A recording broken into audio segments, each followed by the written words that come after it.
இன்று முதல் தமிழக வாழ்வுரிமை கட்சி திமுக தலைமையிலான கூட்டணியிலிருந்து விலகுவது என்பதை அதிகாரப்பூர்வமாக அறிவிக்கிறேன். 5 ஆண்டு காலம் திமுகவின் சார்பாக உதயசூரியன் சின்னத்தில் போட்டியிட்டு வெற்றி பெற்று நான் ஒட்டுமொத்த தமிழக மக்களுக்கான குரலாக எனது குரல் ஒலித்திருக்கிறது. அதற்கான வாய்ப்பை வழங்கிய தமிழ்நாடு முதலமைச்சர் அவர்களுக்கும் அனைத்து தலைவர்களுக்கும் என் நெஞ்சார்ந்த நன்றியை நான் தெரிவித்துக் கொள்கிறேன். இந்த நாட்டை மதத்தின் பெயரால் பிளவுபடுத்துகிற, மதத்தின் பெயரால் மக்களை கூறு போடுகின்ற பாரதிய ஜனதா என்கிற அந்த என்டிஏ தலைமையிலான கூட்டணியில் தமிழக வாழ்வுரிமை கட்சி இடம்பெறாது என்பதை அதிகாரப்பூர்வமாக நான் அறிவிக்கிறேன். மார்க்சிஸ்ட் கம்யூனிஸ்ட் கட்சி இந்த அணியில் நீடிக்க வேண்டும் என்று நாங்கள் விரும்புகிறோம். அதே நேரத்தில் இந்த 5 என்கிற எண்ணிக்கையை ஏற்க வேண்டும் என்பதை மாண்புமிகு முதலமைச்சர் அவர்கள் கேட்டுக்கொண்டிருக்கிறார்கள். 6 என்பதற்குத்தான் எங்களுடைய மாநில குழு எங்களுக்கு ஒப்புதல் தருவதற்கு அனுமதி வழங்கியிருக்கிறது.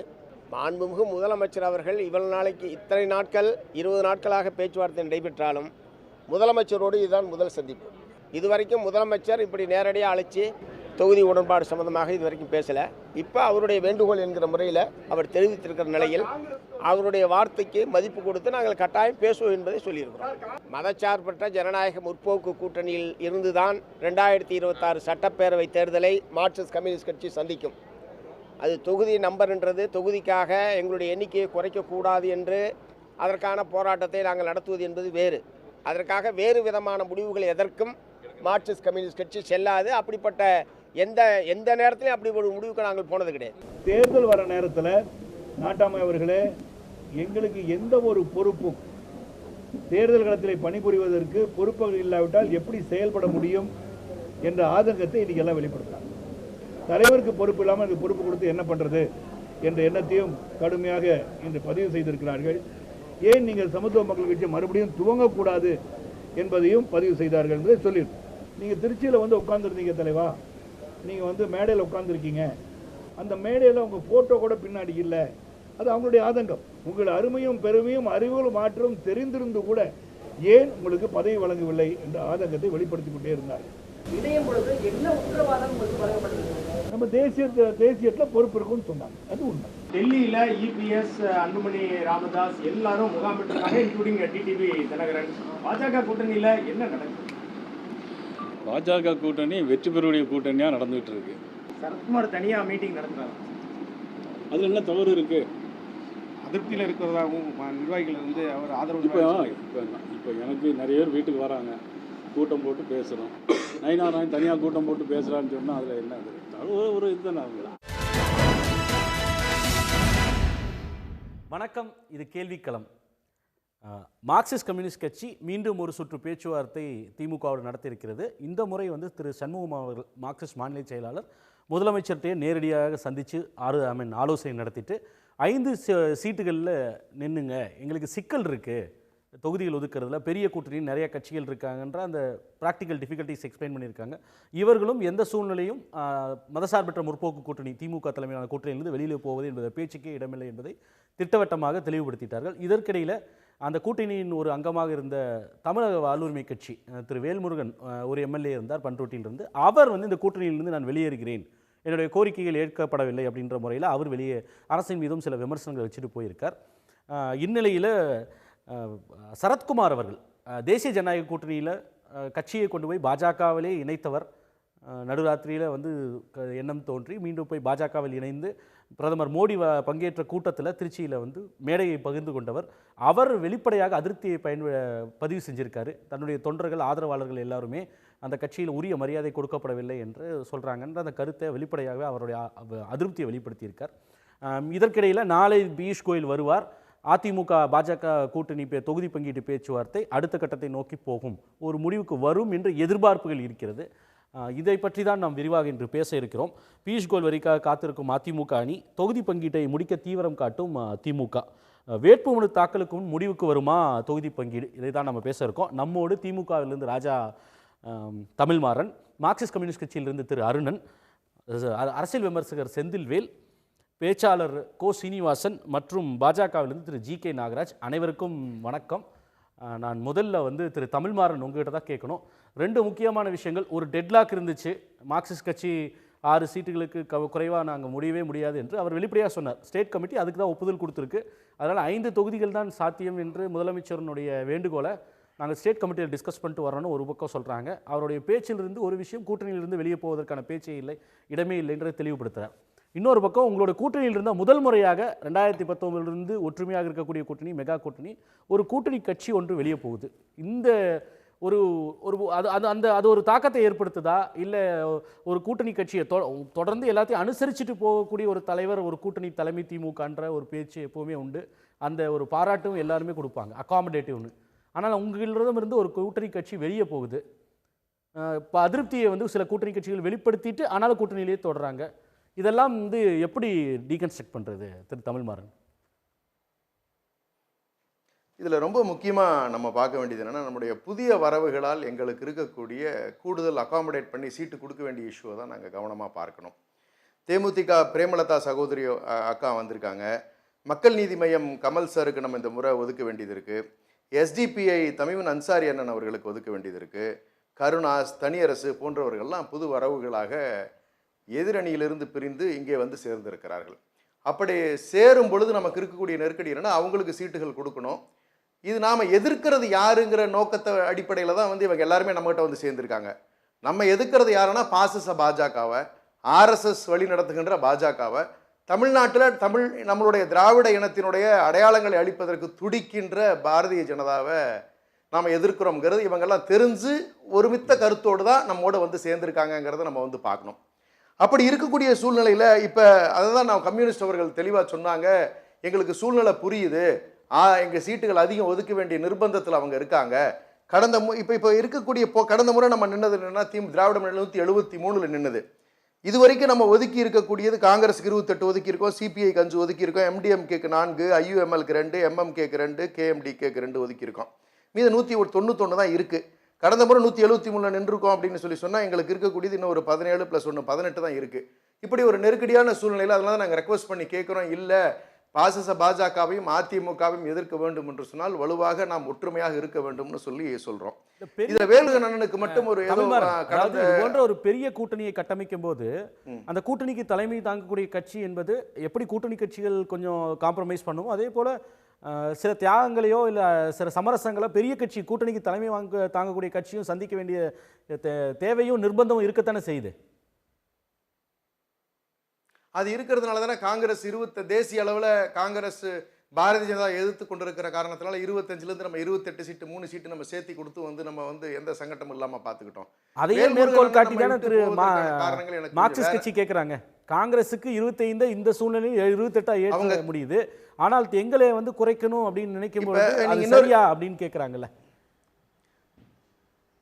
நீங்கள் நம்ம நின்னதில் எல்லாமே ஜெயிக்கிறதுக்கான வாய்ப்புகளை தான் நம்ம இப்போ பார்க்கணும். உதாரணத்துக்கு இப்போ நம்ம தேமுதிகவை கொண்டு வந்திருக்கோம், அவங்களுக்கு சேர்த்து கொடுக்க போகிறாங்க அப்படி இப்படிங்கிற பேச்சுக்கெல்லாம் இருந்துகிட்டு இருக்கு. நான் என்ன கேட்குறேன், தேமுதிகனால நம்ம எல்லாரும் தான் ஜெயிக்க போகிறோம்.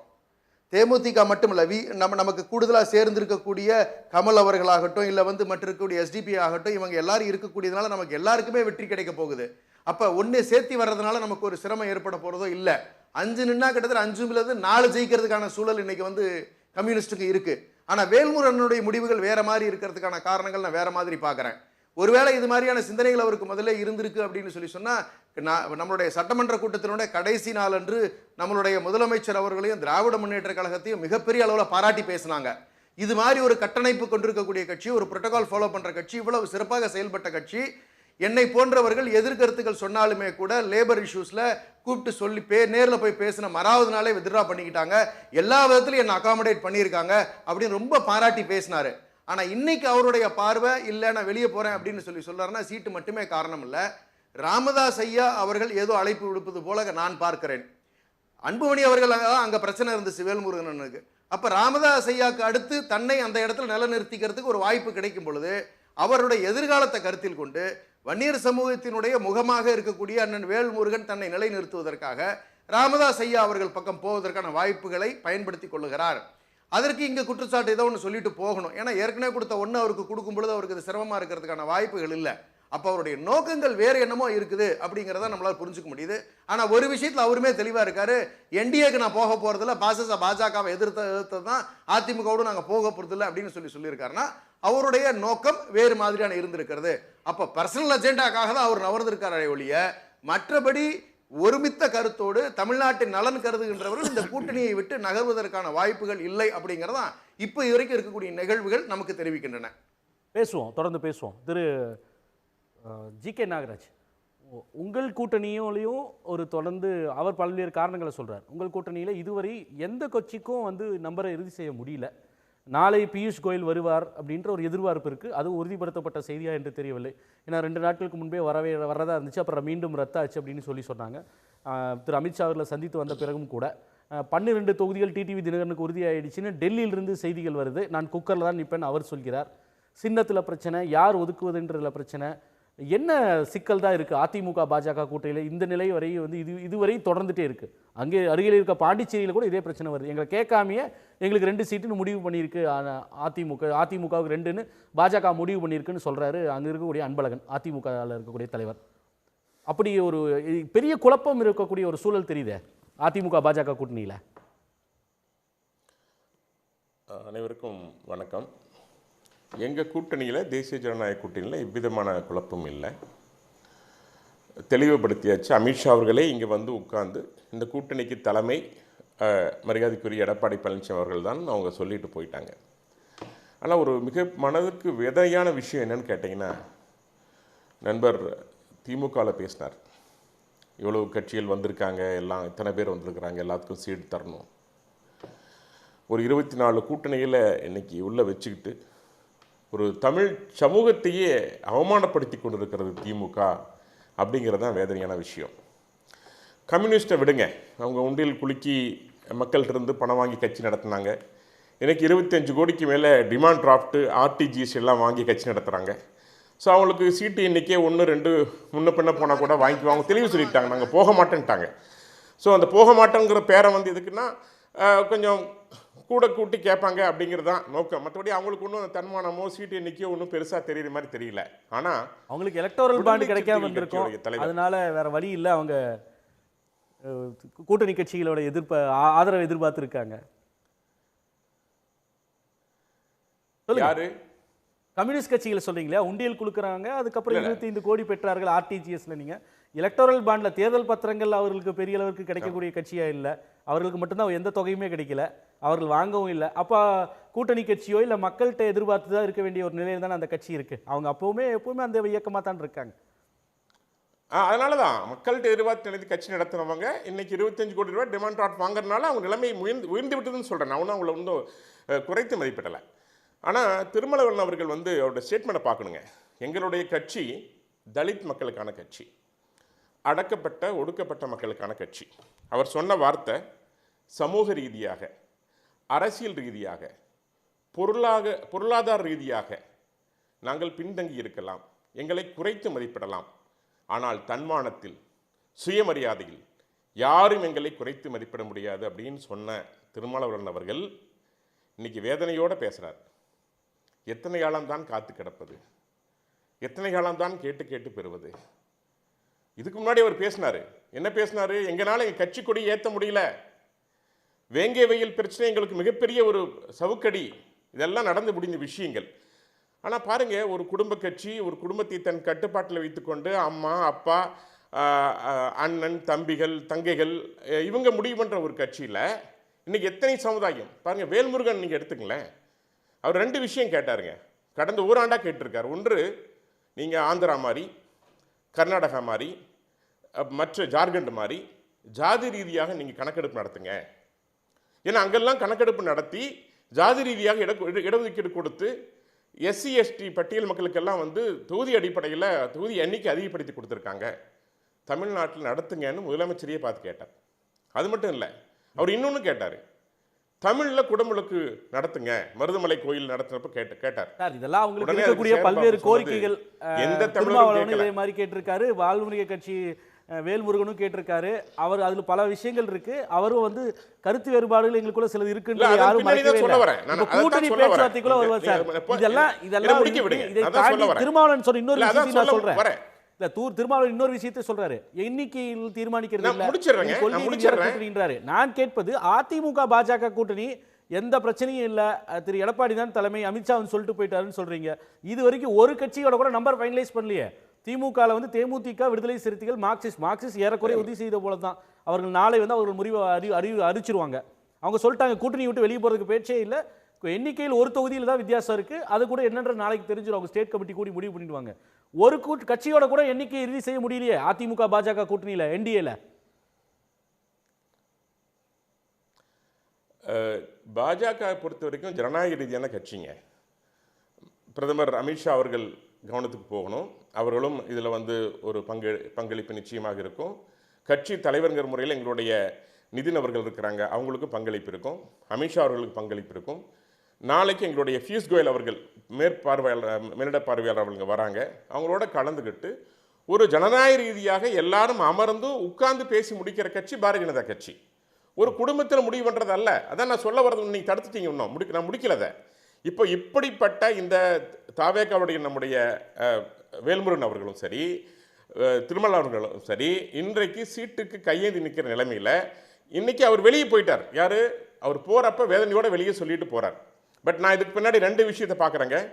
2 சமுதாயங்களை பலியிட ஆக்கிறது, பிரிவினத்தால் மக்களை பிரித்தாளுகிறது. அதான் நான் சொல்லுவேன்.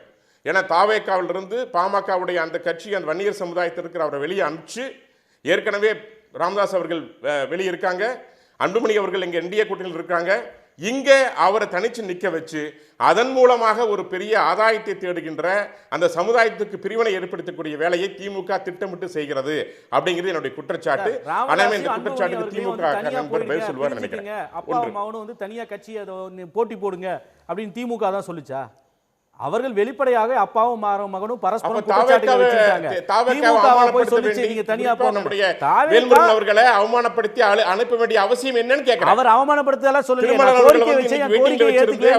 எண்ணிக்கையை குறைச்சு கொடுக்க வேண்டிய எண்ணிக்கை காரணம் என்னன்னு கோரிக்கையில கூட நாங்க சமரசத்துக்கு ரெடினாரு. பட்டியல் சமுதாயத்துக்கு சமூக நீதி இல்ல, சமூக நீதி பேசுற நீங்க ஒரு பட்டியல் சமுதாயத்திற்கு இரட்டை இலக்க அடிப்படையில் சீட்டு கேட்டா என்ன? நீங்க 40 சீட்ல திமுக வாங்க சமுதாயமே பட்டியல் சமுதாயமே தலைவரே வாங்க அரவணைச்சா என்னன்னு கேக்குறேன் நான். கிருஷ்ணசாமிக்கும் ஜான் பாண்டியனுக்கும் தலா 10 சீட் கொடுக்க போறீங்களா என்டிஏல? சார் அவங்க ஏதாவது இது மாதிரி கோரிக்கை வச்சாங்களா? நீங்க தானே சொன்னீங்க பட்டியலுக்கு இரட்டை இலக்கத்துல கொடுக்கணும்னு. கேட்டா கோரிக்கை வச்சாதான் கொடுக்கணும். நீங்க சமூக நீதி பார்வையில் தானே சொல்றீங்க. கேட்காமயே கொடுக்க போறீங்களா 10 சீட்டு? ஜான் பாண்டியனுக்கு கிருஷ்ணசாமிக்கு 10 சீட் கொடுக்க போறீங்க சார். சமூக நீதியில எல் முருகன் அவர்கள் சார் இங்க வெற்றியே பெறல. அந்த சமுதாயத்தினுடைய எல் முருகன் அவர்களுக்கு மத்திய அமைச்சரவையில் பதவி கொடுத்திருக்கிறோம். அது மட்டும் இல்ல, எங்களுடைய கட்சி இன்றைக்கு முர்மு பட்டியல் தலைவர் முர்மு அவர்களுடைய ஜனாதிபதி உருவாக்கி அது குறித்தெல்லாம் பேசுவதற்கு திமுக அருகதையே இல்ல. நான் கேட்கறது உங்ககிட்ட ஒரு கேள்வி கேட்கிறாரு, அதை வாங்கி கேட்டுக்கோங்க. சொல்லுங்க தமிழ்மாறன், என்னது கேட்க சொல்லுங்க. அதாவது எங்களுடைய கூட்டணியிலிருந்து வெளியேறுவதற்கு கூட அவர்களுக்கு உரிமை இருக்கிறது. அதுதான் ஜனநாயகம். அவர்களுக்கு எந்த நிர்பந்தமும் நாங்கள் கொடுக்கறது இல்லை. நான் கேட்குறேன், என்டிஏ கூட்டணியில் இருக்கக்கூடியவர்கள் எந்த முடிவாவது எடுத்து, சரத்குமார் இன்னைக்கு கேஸ் இல்லாததுனால இன்னைக்கு வெளிப்படையாக பேசி ஒரு த்ரெட்டை சொல்கிறாரு, இப்படிலாம் இருக்குது மரியாதை இல்லைங்கிறாரு. நான் கேட்குறேன், அங்கே இருக்கக்கூடிய தினகரன் அண்ணன் ஆகட்டும், யாராவது வெளியே வந்து எந்த பிரச்சனையாவது பேசுனா கேஸ்லேருந்து தப்பிச்சு வெளியே போயிடுவாங்களா? இதை தான் ஜனநாயகன் அண்ணன் அப்படியே கூவி சொல்லிக்கிட்டு இருக்காரு. என்னன்னு எனக்கு புரியவே இல்லை. கேட்டால் அமித்ஷாட்ட போய் பேசுவாங்களாம். யார் இந்த கேஸெல்லாம் இருக்கக்கூடிய தேசிய ஜனநாயக கூட்டணியில் இருக்கக்கூடிய உள்துறை அமைச்சர், இடி, இன்கம் டாக்ஸ் எல்லாத்தையும் வச்சிருக்கிறவர், அவர் வந்து நடத்துவாராம். அதுக்கப்புறம் அவங்க கட்சி தலைவர்கிட்ட பேசுவாங்களாம். அப்புறம் தேவைன்னா பிரதமர்கிட்ட கொண்டு போய் பேசுவாங்களாம். இதுதான் இவங்க ஜனநாயகமா? எங்களுக்கு அந்த மாதிரியெல்லாம் எந்த வாய்ப்புமே இல்லையே. விரும்பல, அவங்களுடைய கருத்துக்களை பதிவிடுறாங்க. இல்லை நீங்க வாங்கன்னு அரவணைச்சு பேசுறோம். இதுதான் ஜனநாயகம். இந்த ஜனநாயகம்ங்கிற பேர்ல இந்த நீங்க இவங்கெல்லாம் வந்து பசுந்தோல் போர்த்திய புலிகளாக நடிப்பு, இந்த அக்கறையெல்லாம் வேணாம். விசிகே மேல எங்களுக்கு இருக்கிற மாதிரியான அக்கறை வேற யாருக்கு இருக்க முடியாது. நீங்க எப்படியெல்லாம் நீங்க வந்து கிரிட்டிசைஸ் பண்ணீங்க, அந்த சமூகத்தை எப்படி நீங்க கருவியா பயன்படுத்துறீங்க, எல்லா வரலாறும் நாங்க பார்த்துக்கிட்டு தான் சார் இருக்கோம். அதனால எங்களுக்குள்ள இருக்கக்கூடிய விஷயங்களை பார்த்துட்டு நாங்க பேசிக்க தான் போறோம். விசிகே எங்களோட இணக்கமாகத்தான் இருக்க முடிச்சிடுறேன். போகிறார்கள், பதில் கொடுத்துறேன். அவளை நாங்கள் விட்டு கொடுக்க போவதில்லைங்கிறது தெளிவா பதிவு பண்ணிடுறேன். சரி, ஓகே. இவருக்கு அந்த அக்கறை வேண்டாம், அவங்க கூட்டணி பிரச்சனைகளை சரி பார்க்க ஓகே, சொல்லுங்க. You have made your point. Nagaraj முடிச்சிருங்க. இல்லை, எங்கள் கூட்டணியில் பிரச்சனை இல்லைங்க. எங்கள் சமுதாயத்திலிருந்து, எங்களுடைய என்டிஏ கூட்டணியிலிருந்து எந்த கூட்டணி கட்சி தலைவரும் போய் நான் அவமானப்படுத்தப்பட்டதாகவோ புறக்கணிக்கப்பட்டதாகவோ வெளிப்படையாக பேசலை. சொல்லவே முடியாது. நாங்க பேசி- அது அத்தனை அதிமுக கேஸ் போட்டு வச்சிருக்கீங்களே. அந்த ஜனநாயக எடப்பாடி முறை கூட அவர்கள் கிடையாது. பேசி முடிச்சிடுறேன். டெல்லிக்கு ஒரு நிமிஷம். நாளே போறாரு. தமிழ்நாடு போய் 2 நாளைக்கு ஒரு நிமிஷம். ஒரே நிமிஷம் நான் கொடுத்து முடிச்சிடுறேன். இல்ல, அதிமுக பதில் கொடுத்துறேன் தலைவர் உங்களுக்கு. புதுச்சேரியில் இருக்கார் அன்பழகன். இங்கிருந்து டெல்லி எங்களை போயிட்டு கேட்காம வந்தாரு, எங்களுக்கு 2 எடப்பாடி தொகுதின்னு அவரே அனௌன்ஸ் பண்றாங்க. சொன்னாங்க. ஆனாலும் 5 எடப்பாடி சொன்னதுனால நான் ஏத்துக்கிட்டேன்னு வெளிப்படையா பத்திரிகையாளர் சந்திப்புல சொல்றாரு புதுச்சேரியில. அண்ணே, நான் எனக்கு பேசி ஒரு முடிச்சிடுறேன். பொறுப்பு கூட உங்களுக்கு கொடுக்க பதில் மாட்டேன்றாங்க சொல்றேன். சரத்குமார் நீ சொல்கிறார். குறுக்கு பேசினா அதெல்லாம் நான் என்னது? நான் கோவையிலிருந்து வந்துட்டு இருக்கேன். கோவையிலிருந்து சொல்லுங்க, ஊப்பியில சொல்லுங்க. பேசுறேன். நான் உங்களுக்கு பதில் சொல்ல முடியாது, அதான் சொல்றேன். சொல்லுங்க. அதாவது எடப்பாடி அவர்களே தெளிவா சொன்னாங்க, 5 மாநிலத்தில் தேர்தல் நடக்குது, அமித்ஷா அவர்கள் வர முடியாத காரணத்துக்காக நான் அங்கே போயிட்டு வரேன் அப்படின்னு சொல்லி பேசிட்டு வந்தாங்க. பியூஷ் கோயல் நாளைக்கு வராங்க. எங்களுடைய கட்சி கூட்டணியை பொறுத்த வரைக்கும் நாங்கள் எப்பொழுதும் எங்களுடைய கூட்டணி கட்சிகள் பதவிக்கு போட்டியிடவில்லை. தேசத்திற்காக உழைக்கக்கூடிய கட்சிகளை தான் நாங்கள் கூட வச்சிருக்கிறோம். அதனால தான் நாங்கள் எல்லா இடத்தையும் யார் தேசம் நோக்கி வர்றீங்களோ வாங்கன்னு சொல்கிறோம், தேச நலனுக்காக வர்றவங்களே வாங்கன்னு சொல்கிறோம். ஆனால் உங்கள் 24 இண்டாக் கூட்டணியில் நடக்கிற விஷயத்தை அவர் சொல்கிறாரு, தமிழ்மாறன் சொல்கிறாரு, நாங்கள் பாசிச பாஜகங்கிறாரு, மதசார்பற்ற கூட்டணி கூட்டணி எது மதசார்பற்ற நீங்களே சொல்கிறீங்க. கருணாஸ், தனியரசு, கொங்கு, இந்திய யூனியன் முஸ்லீம் லீக், எத்தனை கட்சிகள் நீங்க கணக்கு போட்டு பாருங்க. உங்க கட்சியில எத்தனை மதவாத கட்சிகள், மனிதநேய மக்கள் பிடிக்காம தானே சார் வெளியே வந்துட்டாங்க. இல்ல தூக்கி வெளியே வந்திருக்காங்க. இந்திய தகுதி ஜமாத், தமிழ்நாடு தகுதி ஜமாத், இல்ல எத்தனை கட்சிகள் நீங்க வச்சிருக்கீங்க பாருங்க. தமிழ்நாடு கிறிஸ்துவ இயக்கம், ஆமாங்க, இந்திய யூனியன் கிறிஸ்துவ பேரவை, தென்னிந்திய திருச்சபைகள், இல்ல இத்தனை கட்சியில அமித்ஷா திமுக ஆனதுனால வெளியே வந்துட்டாங்க. நீங்க மதசார்பற்ற கட்சின்னு சொல்றீங்க, எனக்கு புரிய மாட்டேங்குது. இல்ல ஒரு விளக்கம் கொடுங்க. நீங்க இவ்வளவு பேசினா ரைட், நீங்க கேட்ட கேள்விக்கு பதில் சொல்றேன்.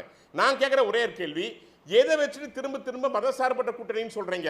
இத்தனை சாதி கட்சிகள், இத்தனை சமுதாய கட்சிகள், மதவாதத்துக்கு எதிராக போராடுறதுக்கு பேர் தான் சார் மதசார்பின்மை. இதை ஒற்றை நாடாக்கணும், யூனிட்டரி கான்ஸ்டிடியூஷன், ஒற்றை தன்மையில இந்த நாட்டை சுருக்கணும்னு நினைக்கிறாங்க இல்லையா? அதற்கு எதிராக இது ஒரு மதத்துக்கான நாடு கிடையாது அப்படின்றதா எல்லோரும் சொல்லக்கூடியது. அதுதான் மதவாதம். இது இந்த நாட்டில் ஒரு மதம், இந்த நாட்டினுடைய மதம் இந்து மதம் அப்படின்னு சொல்லக்கூடிய தத்துவத்திற்கு எதிராக பேசுவதுதான் சார் மதசார்பின்மை. அது யாரெல்லாம் அதை எதிர்க்கிறார்களோ அந்த ஒற்றைத்தன்மையை அவர்கள் எல்லாரும் சமத்துவம் பேசுறவர்கள் தான், அவர் எல்லாமே மதசார்பற்றவர்கள் தான். இந்தியா முழுக்க அப்படித்தான். இல்ல நீங்க உங்க நோக்கம் பிரிவினை மூலமாக நாட்டை ஆள வேண்டும். அதற்கு கிறிஸ்துவ மக்களையும் எங்க நோக்கம் இல்ல, உங்களுடைய நோக்கம். நீங்க மத்த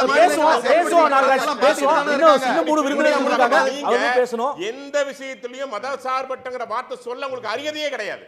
சரி, அப்ப ஏன் பாஜக கட்சி இல்ல நாடாளுமன்ற தேர்தலிலோ ஒரு முஸ்லிமுக்கு கூட சீட் கொடுக்கலன்ற கேள்விக்கு பதில் சொன்னீங்கன்னா உங்களுக்கு மதவாதத்திற்கான அர்த்தம் புரியும்னு நினைக்கிறேன். நான் தொடர்ந்து பேசுவோம். இன்னும் 3 விருந்தினர்கள் இருக்காங்க, பேசுவோம். திரு அருணன் யாருக்கு கொடுக்கலன்னு சொல்லுங்க. ஒரு முஸ்லிமுக்கு கூட கொடுக்கல சார். குஜராத்ல கொடுக்கல, உத்தரப்பிரதேசல கொடுக்கல, நாடாளுமன்ற தேர்தலில் ஒரு இஸ்லாமியருக்கு கூட சீட்டு கொடுக்கல பாஜகன்ற கட்சி. அதைத்தான் எல்லாரும் சொல்றாங்க. சரி, நம்ம அதுக்குள்ள சுருக்க வேணாம், நம்ம பேசுவோம். இப்போ டாபிக் வேற. திரு அருணன், 5 சீட்டுகள் என்று முதலமைச்சர் நேரடியாக கோரிக்கை வைக்கிறார். தங்களுடைய கூட்டணியில் எந்த பிரச்சனையுமே இல்லை, எல்லாம் ஒரு கான்ட்ரவர்சி ஆக்க வேண்டாம் என்று பாஜகவினுடைய ஜி.கே. நாகராஜ் சொல்கிறார். மார்க்சிஸ்ட் கட்சி கூட்டணியில் இருப்பதுன்றதுல தெளிவுபடுத்திடுச்சு. அப்போ என்ன அடுத்த கட்டமாக இந்த எதிர்ப்பு கூட்டணி வைக்கக்கூடிய விமர்சனத்தை எப்படி எதிர்கொள்ள போறீங்க? இல்லை, நம்முடைய பாஜக நண்பர் என்னென்னமோ வார்த்தையை விட்டார். அதாவது இந்த 2024-25 ஆண்டில் பாஜக தன்னுடைய வருமானம் என்று எவ்வளோ அறிவிச்சிருக்கு தெரியுமா? பழைய தேர்தல் பாண்டுக்குள்ளே கூட போகலை. 2024-25லங்க போன வருஷம் அதனுடைய வருமானம் 6785 கோடி ரூபா. யார் கொடுத்தது? இவங்களுக்கு மொய் எழுதுனது யார்? பெரும் முதலாளிகள். அவங்க ஏன் தெரியுமா மொய் எழுதுனாங்க? அவங்களுக்கு மோடி அரசு எதிர்மொழி பண்ணியிருக்கு. எப்படி? இந்த நாட்டுடைய பொதுத்துறை நிறுவனங்களை எல்லாம் அடிமாட்டு விலைக்கு விற்று அதில் இவங்களுக்கு ஐயா எங்களுக்கு இவ்வளோ கொடுத்துரு, நீ இவ்வளவு சகாய விலையில் வாங்கிக்கன்னு சொல்லி ஒரு வருஷம் மட்டும் 6785 கோடி ரூபா வசூல் பண்ண தேச விரோத கட்சி பாஜக. அந்த கட்சியின் சார்பாக வந்து பேசுகிறவர் கம்யூனிஸ்டுகளை பற்றிலாம் பேசலாமா? அவருக்கு எந்த அருகதையும் கிடையாது. இன்னும் சொல்ல போனால் வெளியுறவு கொள்கை ரொம்ப கொடுமை. மோடியை பற்றி பிரமாதமாக பேசுகிறாங்க. ட்ரம்ப்கிட்ட இந்தியாவினுடைய அது இன்னொரு நாளைக்கு வச்சுக்குவோம் சார். இன்னைக்கு கூட்டணிக்குள்ள வருவோம். எங்களை பார்த்துக்குள்ள வருவோம். இல்லை சொல்கிறேன், அவர் இல்லைங்க, அவர் எங்களை பற்றி இல்லை நண்பர், அவர் எங்களை பற்றி சொல்கிறார்ல சுயமரியாதையை பற்றி. இந்தியாவின் சுயமரியாதையை அடகு வைத்தவர் இந்த மோடி. பூரா எப்படி அது வீட்டை அடுப்பங்கரை வரைக்கும் வந்துருச்சு. ரஷ்யாவுக்கிட்ட எண்ணெய் வாங்காது, கேஸ் வாங்காது, எதுவும் செய்யாதுன்னு உத்தரவு போடுறாப்புல, இது அப்படியே பின்பற்றாப்புல. இன்றைக்கி கேஸ் கிடைக்க மாட்டேங்குது ஹோட்டலுக்கும் வீட்டுக்கும். ஆகவே இவங்களுக்கெல்லாம் எந்த அருகதையும் கிடையாது. ஒன்று. ரெண்டாவது, நான் ஒன்று ரொம்ப ரசித்தேன் பாஜக நண்பர் பேசுனதில். ஐயா, திமுக கூட்டணியிலேருந்து வேல்முருகன் கட்சி போயிடுச்சு ஐயா, உங்கள் கூட்டணி அவ்வளவுதான் அப்படின்னு முதல்ல ஆரம்பித்தார். கடைசியில் எப்படி முடித்தார் கவனிச்சிங்களா தம்பி? திமுக தாயே அனுப்பியிருக்கு ராமதாஸுக்கிட்ட. ஏன்னா அன்புமணி வந்து பாஜக கூட்டணியில் இருக்கார்ல. அப்போ வேல்முருகன் வந்து ராமதாஸ் கூட்டணிக்கு போனால் அன்புமணிக்கு விழுகிற ஓட்டு போயிருமையா. அப்போ அவர் சொன்னபடி தான் எனக்கு இப்படி ஒரு அம்சம் இருக்குன்னு தெரிஞ்சு உண்மையிலேயே சொல்கிறேன். அப்படின்னா வேல்முருகன் கட்சி போனது கூட பாஜகவுக்கு எதிரானது தான் என்று பாஜகவை சொல்லுது. அதனால் இங்கேருந்து அங்கே போனதை பற்றி நம்ம கவலைப்பட வேண்டிய அவசியம். வேல்முருகன் கூட்டணியை விட்டு போனது திமுக உங்களுடைய கூட்டணியை விட பாஜக அதிகமாக கவலைப்படுறாங்க போல இருக்கு. இல்லை ஆமாம், அதுதான் அவரே சொல்கிறேன். இப்போ நானே சொன்னேன், ஐயா திட்டமிட்டு அனுப்பியிருக்கையா போச்சியா எங்கள் அன்புமணிக்கு ஓட்டு அப்படின்னு தானே அவர் தானே புலம்புறாரு. சரி, 3வது பாயிண்ட்டுக்கு வர்றேன். அப்போ மிச்ச விஷயம்லாம் எப்படி இருக்குன்னு நீங்களே சொல்லிட்டீங்க, அவரும் சொல்லிட்டாரு. வேல்முருகன் ஒன்று தான். இப்போ பாஜகவில் என்ன, ஏற்கனவே திமுக கூட்டத்தில் 4-5 கட்சிகளுடன் ஒப்பந்தமே போட்டாச்சு. மற்ற கட்சிகளோட ஒப்பந்தமும் இன்னும் 2-3 நாட்களில் முடிய போகுது. அது எல்லாருக்கும் தெரியும். பேட்டிகள்லாம் எல்லாம் வெளிப்படையாக தான் பேசுகிறோம், ஒன்றும் ஒளிவு முறை கிடையாது. ஆனால் இங்கே பாருங்கள், உலகத்தில் எங்கேயாவது இந்த அதிசயம் இருக்குமா? தமிழ்நாட்டில் தேசிய ஜனநாயக கூட்டணிக்கு தலைமை தாங்குவது அதிமுக. நான் தான் முதலமைச்சர் வேட்பாளர் சொல்கிறது எடப்பாடியார். ஆனால் பாருங்கள், அந்த கூட்டணியில் தொகுதி பங்கீடு டெல்லியில் நடக்குது, அமித்ஷா வீட்டில் நடக்குது. அவ்வளோ பேர் அங்கே போய் உட்காந்துருக்காங்க. இது எப்படிங்க அதிமுக தலைமையிலான கூட்டணியாக இருக்கும்? ஆக ரொம்ப பச்சையாக தெரியுது. இன்னும் ஒரு கட்சியோடு கூட அவங்களால தொகுதி எண்ணிக்கையை முடிவு செஞ்சு ஒப்பந்தம் போட முடியலை. அதுதான் எடப்பாடி பழனிசாமி காரணம் சொல்றாரு. போர் நடந்துட்டு இருக்கு, இன்னும் 4 மாநிலங்கள்ல தேர்தல் நடக்குது, அதனால நானே டெல்லிக்கு வந்துட்டேன் அப்படின்னு சொல்லிருக்காரு. ஏங்க, இதெல்லாம் ஜெயலலிதா காலத்தில் இப்படியெல்லாம் விளக்கம்லாம் கொடுப்பாங்களாங்க. உலகப்போர் 3வது உலகப்போரே வந்தால் என்ன ஐயா, நீங்கள் வந்து இங்கே போயஸ் கார்டனுக்கு தான் வரணும் பேச்சுவார்த்தைகளுக்கு அவங்க சொல்லுவாங்க. அதுதான் ஐயா ஆளுமை. என்னமோ எடப்பாடியார்கிட்ட ஆளுமை இருக்குன்னா கடைசியில் பார்த்தா அங்கே போய் உட்காந்துருக்காரு. இதெல்லாம் வந்து சுத்த அபத்தம். இவங்க எல்லாருடைய பிடியும் இன்றைக்கு அமித்ஷா கையில் இருக்குது என்பது தான் உண்மை. அதை வெளிப்படையாக அவங்களுடைய நடவடிக்கை, அவங்களுடைய பேச்சுக்குள்ளே அல்ல போகலை, நான் அவங்களுடைய நடவடிக்கை காட்டுது. மக்கள் பூரா பார்த்துட்டு இருக்காங்கல்ல. ஏன்னா மிச்ச வேலையெல்லாம் பார்க்க மாட்டேங்கிறாங்க, மிச்ச ஊருக்கு போக மாட்டேங்கிறாங்களா? அப்போ இவங்க இந்த விவகாரத்துக்கு மட்டும் ஏன்னா ரொம்ப கிள்ளிக்கறியாக கருதுகிறாங்க எடப்பாடியாரை. வானா வர்றாப்புல அவர் அன்புமணியை கூப்பிட்டு அவர் ஓடுறாரு, தினகரன் ஓடுறாரு. ஆகவே இதுதான் உள்ள நிலைமை. ஆகவே இது வந்து நான் தான் சொல்லுவேன், இது பாஜக அதிமுக கூட்டணியே அல்ல, பாஜக கூட்டணி தான். பாஜக கூட்டணியில் அதிமுகவும் ஒரு கட்சி. சுருக்கமாக மார்க்சிஸ்ட் கட்சியினுடைய நிலைப்பாடு எப்போ அறிவிக்க போகிறாங்க அதை மட்டும் சொல்லிட்டீங்கன்னா இன்னும் 2 விருந்தினர்கள் இருக்காங்க, அவர்கிட்ட போயிடுவேன். இல்லைங்க, எங்கள் கட்சியினுடைய செயலாளர் அழகாக தெளிவாக கச்சிதமாக பேட்டி கொடுத்துருக்காரு. நாளை வந்து எங்களுடைய மாநில செயற்குழு முதலமைச்சருடைய வேண்டுகோளை நாங்கள் வந்து பரிசீலித்து ஒரு முடிவை சொல்லிவிடுவோம் என்று மிக தெளிவான ஒரு கொள்கை ரீதியான முடிவு அவர் சொன்னார். 2026 சட்டமன்ற தேர்தலை நாங்கள் திமுக கூட்டணியில் இருந்து தான் எதிர்கொள்வோம். இது முடிவு. பிரச்சனை எண்ணிக்கை, இடங்களுடைய எண்ணிக்கை, அதை பற்றி அவர் ஒரு வேண்டுகோள் வச்சுருக்காரு. நாங்கள் அதை எங்கள் செயற்குழு தான் முடிவு செய்ய. எங்கள் கட்சி தான் உண்மையிலே ஜனநாயக கட்சி. இவங்ககிட்டயா நாங்கள் பாருங்க, அவர் நான் முடிவு சொல்கிறேன், எனக்கு செயலாளர் சொல்ல மாட்டேங்கிறார். கவனிச்சிக்கலாம், எங்களுடைய கமிட்டியில் பேசி சொல்லுவாங்கன்னு சொல்லியிருக்காரு. இதாயா ஜனநாயகம், இங்கே தாயா. ஆமாம், பேசுவோம். திரு சீனிவாசன், கூட்டணியே இது பாஜக கூட்டணி தான், கிள்ளிக்கீரையா நினைக்கிறாங்க திரு எடப்பாடி பழனிசாமியை. இது வரைக்கும் ஒரு கட்சி கூட இறுதி செய்ய முடியாததற்கான காரணம் பாஜக அங்கிருந்து டிசைட் பண்றது தான் அப்படின்றாங்க. அதாவது ஒரு தேசிய ஜனநாயக கூட்டணி என்டிஏவுக்கு தமிழக தலைமை புரட்சி தமிழன் ஐயா எடப்பாடியார் தொகுதி எல்லாம் பேசிட்டாங்க. எத்தனை சீட் ஷேரிங் மட்டும்தான் பிரச்சனை. அது சீராக போயிட்டுருக்கு. இது ஒரு பாசிட்டிவ் மூமெண்ட். தேர்தல் நடைமுறையில் இதெல்லாம் ஒரு யதார்த்தமான ஒரு செய்தி தான். தொகுதியை முடிவு பண்ணிட்டாங்கன்னா எண்ணிக்கையை முடிவு பண்றது என்ன பிரச்சனை? நினைச்சிட்டாங்க. தொகுதி நீங்க தான் சொல்லியிருக்கீங்க, முக்கியமான விஷயம் சொல்றீங்க. தொகுதி முடிவாயிடுச்சு, எண்ணிக்கை முடிவு பண்றது தான் பிரச்சனைன்றீங்க. இப்ப பாஜக ஆல்ரெடி எல்லாத்தையும் முடிவு பண்ணிட்டாங்களா டெல்லியில? தொகுதி இந்த தொகுதி தானே. இப்போ சார் சின்னம் இருக்குல்ல, சின்னம் இருக்கு, எந்த சின்னத்தில் நிற்கிறது, இந்த மாதிரி கலந்தாய்வு பண்ணாதான் சார் ஜனநாயகம். டெல்லியில் கூட்டணி வச்சுட்டு டெல்லிக்கு ஏன் எடப்பாடி போனார் அப்படின்னு பேராசிரியர் கேட்குறாரு. 2011 நீங்கள் அப்படி திரும்பி பாருங்க அரசியலை. அம்மா கனிமொழிக்கு திகார்னோன்னு எங்கே போனீங்க? அப்புறம் மந்திரி சபை அமைக்கிறதுக்கு எங்கே போனீங்க? அப்பெல்லாம் கூட்டணி பேச்சுவார்த்தை நடத்துறதுக்கு அவங்க அறிவாலயத்துக்கு தான் சார் வந்தாங்க. அந்த சூழ்நிலை கூட நீங்க சொல்லக்கூடிய 2G சமயத்துல கூட ஆமா ரைடு அப்ப கூட வந்து கூட்டணி பேச்சுவார்த்தை அறிவாலயத்துல தான் நடந்தது, அமித்ஷா வீட்டுல நடக்கல. ஆமா ஆமா சார், மாடியில ரைடு நடந்துச்சு, கீழே 63 நாயன்மார் திமுக அறிவிச்சு. அது யாரும் மறுக்கல சார். ஆனா அந்த சூழ்நிலை கூட காங்கிரஸ் இங்க வந்து தான் பேசிட்டு போச்சு. அமித்ஷா சொல்லி அனுப்பிச்சா உடனே டெல்லிக்கு கிளம்பி நைட்டோட நைட்டோ ஃப்ளைட்டு பிடிச்சி போகலையே சார். தமிழ்நாட்டில் ஒரு அடையாளப்படுத்தப்பட்ட தலைவர் புரட்சி தமிழன் ஐயா எடப்பாடியார். எந்த முடிவும் ஐயா எடப்பாடியார் எடுப்பார், பாஜக எடுக்கிறது இல்லை. ஒரு கூட்டணி நட்பு ரீதியாக கலந்துக்கிறதுக்காக உள்துறை அமைச்சரை அதிமுக புது சென்னைக்கு வர சொல்லுது. சென்னைக்கு வந்து சொல்றாரு 5 சீட்டு நான் கேட்டேன், பாஜக அமித்ஷா டிஸ்கஸ் பண்ணிட்டு சொல்றேன்னு திரு எடப்பாடி அவர்கள் சொன்னாருன்னு எதுக்காக ஏசி சண்முகம் சொல்றாரு சார்? அந்த கட்சியெல்லாம் ஏற்கனவே அவங்க என்டிஏல அவங்க தொடர்பு இப்போ ஏற்கனவே பல தேர்தல்களை சந்திச்சவங்க.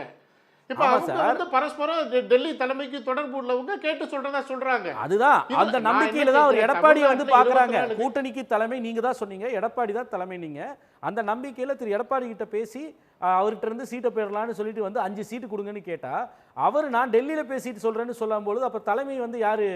அமித்ஷா தானே, பாஜக தானே. அந்த எண்ணம் தானே வரும். உங்க கூட்டணி கட்சி தலைவரே வெளிப்படையாக சொல்றாரு சார். சார் அதாவது ஒரு 2 பார்ட்னர் கலந்துக்கிட்டு ஐயா முடிவு எடுக்க வேண்டிய இடத்துல ஐயா எடப்பாடியாரை என்டிஏ வச்சிருக்கிறாங்க தமிழ்நாட்டில். அதுதான் ஜனநாயக ரீதியாக போயிட்டு இருக்குது. நீங்கள் வெளியில் போன உடனேயே ஐயா தமிழ்மாறன் சொல்கிறார் இல்லையா, வெளியில் போன அடுத்த நிமிடமே ஒருத்தர் மேலே பழி போடுறது திமுகவுக்கு கை வந்த கலை. வேல்முருகன் ஐயா ஒரு சீட்டு கேட்டார் கூட, உங்களோட தொடர்ந்து திமுகவோட டிராவல் பண்ண ஒரு சீட்டு கொடுக்கறதுக்கு உங்களுக்கு முடியல. ஐயா விசிகாவுடைய தலைவரான திருமாவளவன் வந்து வெளியில் பேசுகிறாரு, இங்கே நாங்கள் அதிகாரத்தில் வர்றதில் பல பேருக்கு இடைஞ்சல் இருக்குது அப்படின்னு வெளியில் வந்து பேசுகிறாரு. ரூம் போட்டு அழுகிறாங்க திமுக கூட்டணியில். அதுதான் உண்மை நிலையும் கூட. அப்போ திமுக கூட்டணியில் பல்வேறு குழப்பத்தையும் பிரச்சனைகளையும் வச்சுக்கிட்டு நிறைவு செய்யப்பட்ட அதிமுக கூட்டணியை பார்த்து எள்ளி நகையாடுறது. நிறைவு பண்ணிட்டு சொல்லாதீங்க சார், தொடங்கவே இல்லையே. ஒருத்தர் கூட கையெழுத்து போடல, நிறைவு பண்ணிட்டேன்னு சொல்றீங்களா சார்? ஆமாம் சார், அது இன்னும் 2 நாளில் முடியும். மேலிட பார்வையாளர் வர்றாங்க. நீங்கள் மேலிட பார்வையாளர் ஏன் வர்றாரு, ஏன் டெல்லி முடிவு எடுக்குதுன்னா சிதம்பரம் ஐயா எதுக்கு அடிக்கடி முடியாடுறாரு அறிவாலயத்துக்கு? அவர் ஒரு தடவை அர்த்தம் அது சிதம்பரம் ஒரு தடவை தான் வந்தாரு, அடுத்த நாள் கையெழுத்து போட்டாங்க. அவர் வந்தாதான் சார் நிறைவு செய்றீங்க. ஆமா சார், சிதம்பரம் ஒரு நாள் வந்தாரு, கையெழுத்து போட்டாரு. பியூஷ் கோயல் 3 தடவை வந்துட்டு போயிட்டாரு, கையெழுத்து போடல. டெல்லிக்கு 2 தடவை போயிட்டு வந்துட்டாரு திரு எடப்பாடி பழனிசாமி, கையெழுத்து போடல. அதனால கேக்குறாங்க, தேர்தல் மனு தாக்கல் முடியறது கையெழுத்து போட்டுருவாங்களா அதிமுக பாஜக கூட்டணியில? இல்ல பாஜக அதிமுக கூட்டணி என்ன ஆர்டர்ல சொல்லணும்னு தெரியல. என்டிஏ கூட்டணியில சார் நீங்க எந்த கட்சி? திமுக கூட்டணியில தேமுதிகவுக்கு எத்தனை சீட்டுன்னு சொல்லிட்டீங்களா? மற்ற கூட்டணி கட்சிகளுக்கு எத்தனை சீட்டுன்னு உங்களால வெளிப்படையா சொல்ல வேண்டியதே 3 கட்சிக்கு தான் சார். மித்தவன்ல கையெழுத்து போட்டாங்க. தேமுதிக அதேதான் அதிமுக எல்லாத்தோட உடன்படிக்கை கையெழுத்து போட்டாச்சு சார். மணமகள் எல்லாம் இப்போ பிரிண்ட் ஆயிருச்சு சார். 2 நாளில் அழைப்புதல் வெளியில் வந்துடும், மக்களுக்கு தெரியும். மக்கள் பார்த்துக்கிட்டு தான் இருக்கிறாங்க. இந்த அதிமுக தலைமையிலான கூட்டணி எந்த அளவில் மக்கள்கிட்ட ரீச் ஆகிட்டு இருக்கிறாங்க, எப்படி திமுக விரோத அரசை வந்து அகற்றுறதுக்கு எப்படி வேலை செய்கிறாங்கன்னு மக்கள் பார்த்துக்கிட்டு இருக்கிறாங்க. அதனால் திமுக கூட்டணி இன்னும் முழுமை பெறாத கூட்டணி, குழப்பம் உள்ள கூட்டணி. இந்த கூட்டணி அதிமுக எப்படி விமர்சனம் பண்ண முடியும்? அதற்கான எந்த அருகதையும் திமுக கூட்டணிக்கு கிடையாது. இன்னைக்கு வெளியில எல்லாமே மனம் வெதும்பி தான் இருக்கிறாங்க இந்த கூட்டணி கட்சி தலைவர்கள். யாரும் வந்து மன நிறைவோட மணமகள் மகள்லாம் சொல்றீங்க, ஆனா என்னன்னா இருக்கிறாங்க. நீங்க பத்திரிக்கை அடிச்சிட்டீங்க, பந்திக்கு இலை கூட போட்டீங்க, ஆனா மணமகன் யாரு மணமகள் யாருன்னு உங்க கூட்டணியில் இன்னும் தெரியாம இருக்கு. யாருக்கு என்னன்றது தெரியாம இருக்கு, என்னன்னு கையெழுத்து போடாம இருக்கு. அதுதான் கேள்வியா தொடர்ந்து இருக்கு. நான் செந்தில்வேல்கிட்ட ஒரு பத்திரிகையாளர்கிட்ட கேட்டு வந்துடுறேன்.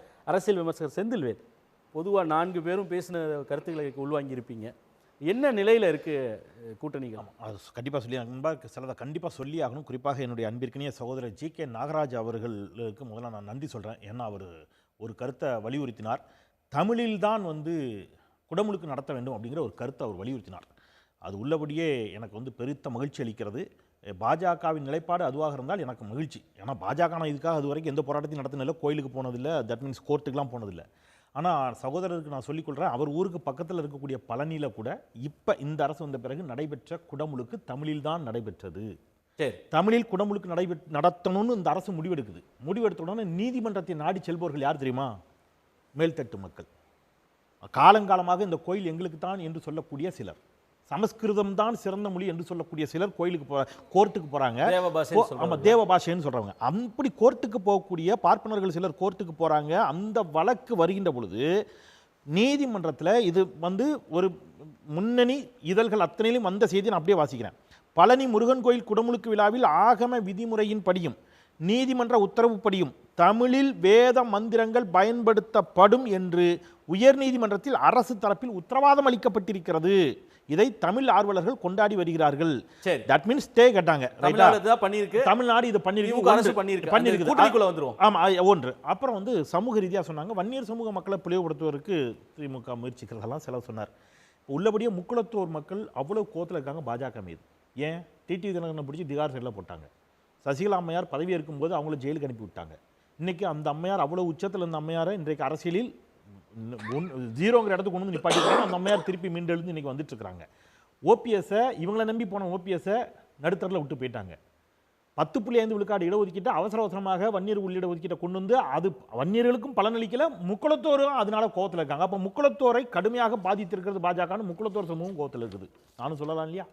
இன்னைக்கு சரத்குமார் அவர்கள் எல்லோராலும் ரசிக்கக்கூடிய ஒரு நடிகராக இருந்தாலும் நாடார் சமூக மக்கள் இளைஞர்கள் அவரை ரொம்ப பெரிய அளவில் கொண்டாடுறாங்க. நிறைய ஃபேன் ஃபாலோவர்ஸ் அங்கீகாரம் கொடுக்கல.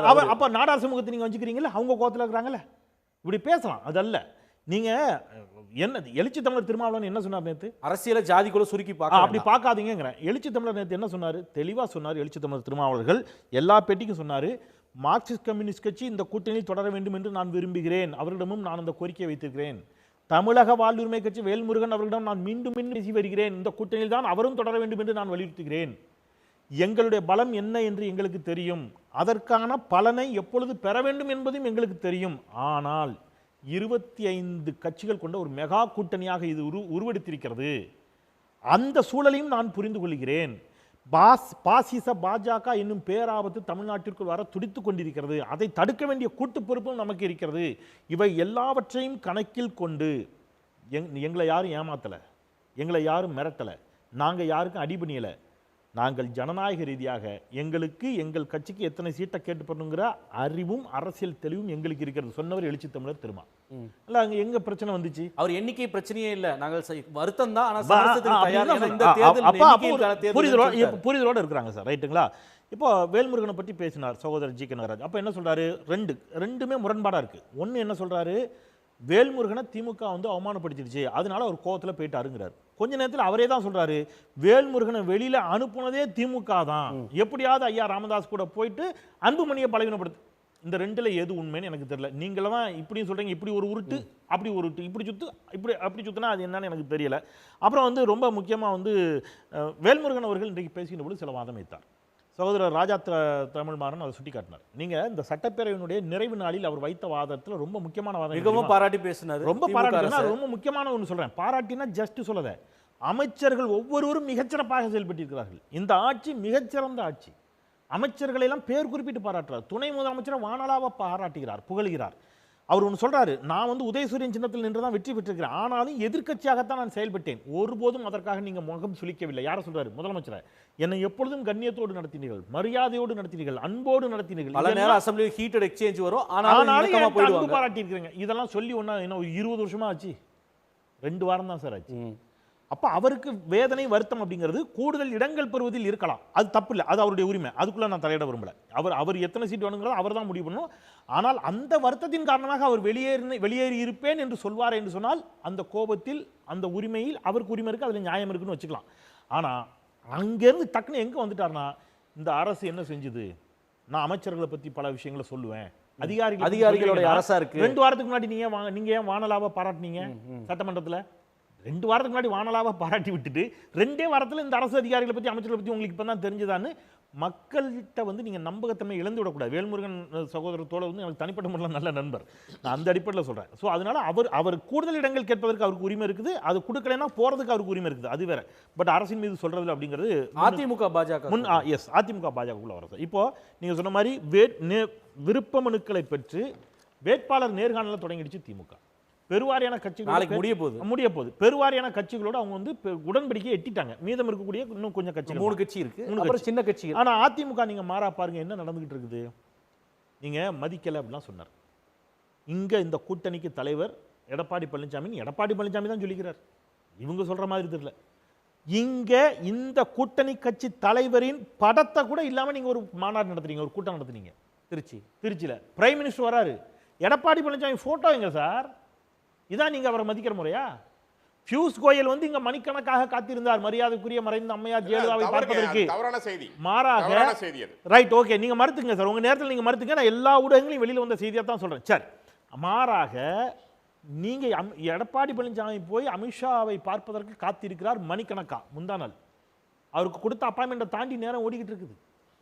உண்மை என்ன தெரியுமா சார்? நான் சொல்றேன், ஜி.கே. நாகராஜ் சார் நம்ப மாட்டார், ஏன் ராஜா தமிழ்மாறன் கூட நம்ப மாட்டார், அவர் திமுக ஆனால் நம்ப மாட்டார். நான் ஓப்பனாக சொல்கிறேன் சார், உண்மை என்ன நடந்துட்டு இருக்குன்னு நான் சொல்லட்டுமா? பாஜகவிடம் நல்லா கேட்டுங்க சார், அப்போ தான் புரியும். பாஜகவிடம் தங்களுக்கு கூடுதல் இடங்களை கேட்டு எடப்பாடி பழனிசாமி மன்றாடி கொண்டிருக்கிறார், போராடி கொண்டிருக்கிறார். கேட்டுருவோம். அதிமுக பாஜகவுக்கு சீட்டு ஒதுக்கல, பாஜக அதிமுகவுக்கு சீட்டு ஒதுக்க போகுது. இந்த பாருங்க, எங்களுக்கு இவ்வளவு, டிடி தினகரனுக்கு இவ்வளவு, மற்றவங்களுக்குலாம் இவ்வளவு, இந்தாங்க நீங்கள் இவ்வளோ போட்டிடுங்கிறார்ல, அதுக்கு ஐயா இல்லை இவ்வளோ பத்தாதியா கூட கொஞ்சம் குடிங்கன்னு யார் கேட்டுட்டு இருக்கா? இப்போ எடப்பாடி பழனிசாமி யார்கிட்ட கேட்டுட்டு இருக்கிறாரு? அமித்ஷாவிடம் மன்றாடி கொண்டிருக்கிறார். இதுதான் அதிமுக கூட்டணியில் இப்படி தான் இன்னைக்கு போயிட்டு இருக்குது. நீங்கள் வந்து சுருக்கமாக திரு நாகராஜ், எடப்பாடி வந்து திரு அமித்ஷா கிட்ட நாங்கள் இவ்வளோ தொகுதியில் நிற்க வேணும்னு கேட்டுட்டு இருக்காரு, அதுக்கு மட்டும் சொல்லிடுங்க. மக்கள்கிட்ட ஒரு கருத்து கேட்டிருந்தா அதுக்கு போயிடுவோம். இல்லைங்க, நான் திரும்ப சொல்கிறேன், இந்த கூட்டணி திமுக என்ற தீய சக்தியை வீழ்த்த வேண்டும் என்கிற நோக்கத்தோடு உருவான கூட்டணி. இவ்வளவு சீட்டு அவ்வளோ சீட்டுங்கிறதுலாம் ஒரு பிரச்சனையே என்டிஏ கூட்டணியில் இல்லை. திமுக இந்த வலிமையாக இன்னைக்கு ஒரு கூட்டணியை அமைச்சிருக்கிறாங்க. சாதிய மதவாத அத்தனையும் இந்த தேசத்துக்கு எதிராக இருக்கிற அத்தனை பேரையும் ஒன்று சேர்த்து ஒரு கூட்டணி அமைச்சிருக்கிறாங்க. தேசத்துக்கு எதிரான யார் சார்? தமிழ்நாட்டை சார் எப்ஸ்டீன் ஃபைல் தேசத்துக்கு எதிரானதா? நீங்க வந்து அமெரிக்கா அந்த நாட்டினுடைய பாகிஸ்தானை சார் பாகிஸ்தானின் மீது போர் தொடுத்ததை நான் சொல்லி நிப்பாட்டினாரு ட்ரம்ப் சொல்றாரு. அதுதான் சார் தேசத்துக்கு எதிரான செயல். ப்ளீஸ் முதல்ல தேச நீங்க உங்களை நீங்க மத்த வைங்க. நான் குறிக்கிறதுக்கு மன்னிக்கணும் சகோதரர்களே, நான் குறிக்கிறதுக்கு மன்னிக்கணும். தேசபக்தி பாடத்தை எடுக்காதீங்க. நீங்க மட்டும் தான் தேசபக்தர்கள், மற்றவர்கள் தேச விரோதின்னு தயவு செய்து சொல்லாதீங்க. அதை தாண்டி திரு நாகராஜ், எனக்கு உங்ககிட்ட ஒரு தனிப்பட்ட கேள்வி. நீங்கள் வந்து சொல்கிறீங்க திமுகவை வந்து வீட்டுக்கு அனுப்பணும், அவங்கள வீழ்த்தணுன்ற ஒரு ஒற்றை நோக்கத்தோடு நீங்கள் எல்லாரும் சேர்ந்துருக்கீங்க, எண்ணிக்கை வந்து ஒரு பெரிய பொருட்டு இல்லை அப்படின்றீங்க. அதே கருத்தை வந்து திமுக கூட்டணியில் பாஜகவை வீழ்த்த வேண்டும், எப்படி என்ன செய்தும் மேலும் வந்து தமிழ்நாட்டில் வந்து அவர்கள் வேரூன்றிடக்கூடாது அப்படின்ற ஒற்றை நோக்கத்தில் தமிழ்நாடு வெர்சஸ் டெல்லி அப்படின்ற ஒரு முழக்கத்தில் வந்து அந்த கூட்டணி எண்ணிக்கை பொருட்டு இல்லைன்னு திருமாவளவன் சொன்னால் அதை வந்து அவமானப்படுத்தப்படுகிறான்னு சொல்கிறாங்க. முரணா இல்லையா? நீங்கள் செஞ்சால் உங்களுக்கு வந்தால் ரத்தம், அவங்களுக்கு வந்தால் தக்காளி சட்னியா? நீங்கள் இடைமறிக்காமல் கேட்டால் நான் பதில் சொல்கிறேன். நீங்கள் அதை சுருக்கமாக சொல்லிட்டீங்கன்னா மக்கள் கேள்விக்கு போயிடலாம். 11 ஆண்டு காலம் நாங்கள் ஆட்சி செய்திருக்கிறோம், 12 ஆண்டு காலம் முடிய போகுதுங்க. ஒரு ஊழல் குற்றச்சாட்டை நீங்கள் சொல்ல முடியுமா? 7.5 லட்சம் கோடி பதினோராயிரத்துல முதல்ல இருந்த CAG பொருளாதாரத்தை இன்னைக்கு மூன்றாம் ஊழலோட மொத்த உருவமே நீங்க தான். பிரதமரே ஊழல் பண்ணியிருக்காருன்னு சொல்றோம். இந்த கட்சியே ஊழல் பண்ணியிருக்குன்னு சொல்றோம். பிஎம் கேர்ஸ் எடுத்துக்கோங்க, பட்டியலிட்ட அளவு கடந்த ஊழல்கள். இன்னைக்கு இந்த யோகி அவரை சொம்புக்கு உள்ள வைக்க கதையெல்லாம் வேணாம். எங்களுக்கு தெரியும் சார். ஈராக்ல முடிச்சற தேல்மாறன் உங்க பிரதமர் மேலே ஊழல் குற்றச்சாட்டு வைக்கிறான். சவுதி அரேபியால எல்லா நாடுகளிலும் நீங்க உலகம் பூரா கிண்டல் சந்தி சிரிக்குது மோடியை பார்த்து. அமைதியா இல்ல. இந்தியா அவ்வளவு மோசமான ஒரு நிலைக்கு தள்ளி இருக்கீங்க. ஒரு பிரதமர் ஆண்டுகிட்டு 11 வருஷம் இந்தியாவை சீரழிச்சிருக்கீங்க. இதை விட என்ன பெருமை வேணும் தமிழ்மாறன் சொல்லுங்க. என்ன பெருமையா? நாடு உலகம் பூரா சந்தி சிரிக்குது சார் உங்க பிரதமரை பார்த்து. எங்களுக்கு பிரதமர்னு சொல்றதுக்கு அசிங்கமா இருக்குது. வரலாறுலயே ஒரு பிரதமரை இவ்வளவு பலவீனமாவோ இவ்வளவு மோசமாவோ உலகத்துல சித்தரிக்கப்பட்டிருக்கிறது இப்ப மட்டும்தான். அது மோடிக்கே முடிச்சிட்டோம். பேச விடுங்க. எப்படி நான் பேசி முடிக்கிறது? முடிச்சிருங்க நாகராஜ். நெறியாளர் என்ன பேச விட்டா தான் ஆகும். அத முடிச்சிருங்க. தமிழ்மாறன் இடைமறிக்கிறாரு. இல்ல அவர்ட்ட சொல்லிட்ட முடிச்சிருங்க. இல்ல இப்போ அவர் தேச விரோதம் குறித்து கேட்டாரு. நான் கேட்கிறேன், கம்யூனிஸ்ட்காரன்ட்டே கேட்கிறேன். இந்தியா சீனா வார் வந்தப்போ சீனாவுக்கு ஆதரவாக குரல் கொடுத்தது யாருன்னு கம்யூனிஸ்ட்காரன் கேட்டு பாருங்க. ஏன் கம்யூனிஸ்ட் பிளவுபட்டது? இப்ப இவங்க பினராயி விஜயன் சொல்றாரு போனப்போ எலெக்ஷன்ல தேச விரோதிகளை வைத்துக் கொண்டு அந்த குற்றச்சாட்டை நீங்க காலகாலமா சொல்றீங்க. இப்ப எழுப்பக்கூடிய கேள்வி 100 தடவை ட்ரம்ப் சொல்லிட்டாரு. நான் சொல்லிதா போற நிறுத்துனாங்க. ஆபரேஷன் சிந்தூர் நான் சொல்லிதான் நிறுத்தப்பட்டதுன்னு 100 தடவைக்கு மேல சொல்லிட்டாரு. அதுக்கு ஏன் பதிலே சொல்ல மாட்டேன்றாரு மோடி கேக்குறாங்க. எனவே நம்ம இன்னைக்கு தேசபக்தியை பத்தின டிபேட் கிடையாது. நான் கேட்கக்கூடிய ஸ்பெசிபிக் क्वेश्चन, உங்க கூட்டணியில நடந்தா திமுக வீழ்த்தணும்ன்ற ஒற்றை நோக்கம். அதே கூட்டம் திரு திருமாவளவன் சொன்னா இல்ல அவர் அவமானப்படுத்துகிறாருன்னு சொல்றீங்க. ஒரு முரண் இல்லையா அதுல? இல்லைங்க, நாங்க யாரையும் கெஞ்ச வைக்கலையே. எடப்பாடி டெல்லிக்கு எதுக்கு வராரு? பிரிச்சுக்கிறோங்க. பிரிக்கிறலான டிலே தான ஒழிய ஒரு குடும்பத்துல அம்மா மகன் அப்பா இவங்கெல்லாம் உட்கார்ந்துக்கிட்டு அக்கா இவங்கெல்லாம் தங்கச்சி அத்தை இவங்கெல்லாம் உட்கார்ந்து முடிவு பண்ற கட்சி அல்ல பிஜேபி. நாங்க எங்களுக்குள்ள ஒரே சேர்ல உட்கார்ந்து வட்டமேசையா உட்கார்ந்து பேசுறோம். ஒவ்வொரு முறையும் அறிவாலயம் போறாங்க, வெளியே வீரவசனம் பேசுறாங்க, உள்ள போய் திரும்பி வர்றப்ப சொங்கி போய் வராங்க. மார்க்சிஸ்ட் கம்யூனிஸ்டே சொல்றாங்க. எனக்கு தெரிய தொடர்ந்து ஒரு மாசமா இதே பேச்சு ஓடிட்டு இருக்குது. எனக்கு தெரிய காம்ரேட் பயங்கரமான ஒரே கேள்விதான் சார். தேசபக்தி கொண்டவங்களா அன்புமணி ராமதாஸ் கட்சியில யார் முடிவு பண்றாங்க? பாமகவுல யார் முடிவு பண்றாங்க? அன்புமணி ராமதாஸ் தானே. இதுக்கு முன்னாடி ராமதாஸ் முடிவு பண்ணார் இல்லையா? இல்ல, இன்னைக்கு அவருடைய மகள் அரசியலுக்கு வந்திருக்காங்க. அவங்க தான் உங்களோட கூட்டணியில் இருந்தாங்க. அப்ப ஒரு குடும்பம் முடிவு பண்ணிட்டு இருந்ததுன்னு சொல்லிச்சா பாஜக? கட்சிகளுக்கும் ஒவ்வொரு தனித்தனி தேமுதிக அவங்க கூட்டணியில் இருந்தப்ப ஒரு குடும்பம் முடிவு பண்ணிச்சுன்னு சொன்னீங்களா? தமிழ்மாறன் சொன்னது ஒரு நிமிஷம் முடிச்சிடுறேன். தமிழ்மாறன் அவர்கள் சொன்னது வேல்முருகன் அவர்கள் வெளியே போவாரு, ராமதாஸ் அவர்களோட சேருவாருன்னு சொன்ன வாக்கியை வச்சுதான் சொல்றேன் நானு. சோ இந்த நோக்கத்தோடு தான் திட்டமிட்டு இன்னைக்கு தாவேகாவுடைய அந்த கட்சி நம்முடைய வெளியே அனுப்பிச்சிருக்காங்கன்னு சொல்ல வரேன் நானு. இதுதான் அவங்க செய்யற ஏற்பாடு. Okay, you made your point Nagaraj. thank you. இதற்கிடையில மக்கள்கிட்ட ஒரு கருத்து கேட்டிருந்தோம். கேட்கல. சரி, ஏன் நடத்தலன்னு தான் அவரு கேட்டாரு. அதுக்கு சேகர்பாபு சொன்ன பதில் என்னன்னா, தமிழர்கள் யாரும் கேட்கல, நீங்க கேட்கறீங்க. என்ன அர்த்தம்னா, ஒரு திறமையான நிகரான ஒரு தலைவர் வளர்ந்துவிடக்கூடாது ஒரு சமுதாயத்துல. வேலுமுருகன் ஆகட்டும், திருமாவளவன் ஆகட்டும், இன்னைக்கு அரசியல் அதிகாரம் கொடுத்து கேட்கறாங்க.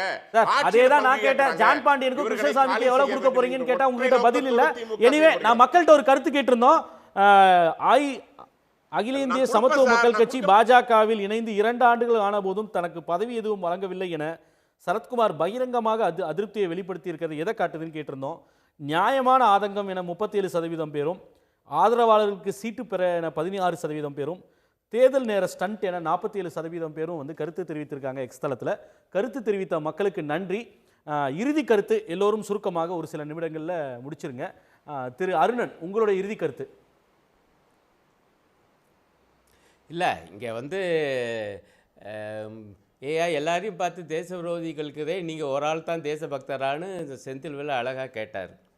உடனே சீனாவை பற்றி பேச ஆரம்பிச்சிட்டார். ஆனால் வேடிக்கை என்னென்னா, இப்போ கூடின அமைச்சரவையில் இந்தியாவில் சீன முதலீடுக்கு அனுமதி தரப்படுகிறது என்று தீர்மானம் போட்டிருக்கார் மோடி. அப்போ அவர் தான் தேச விரோதி?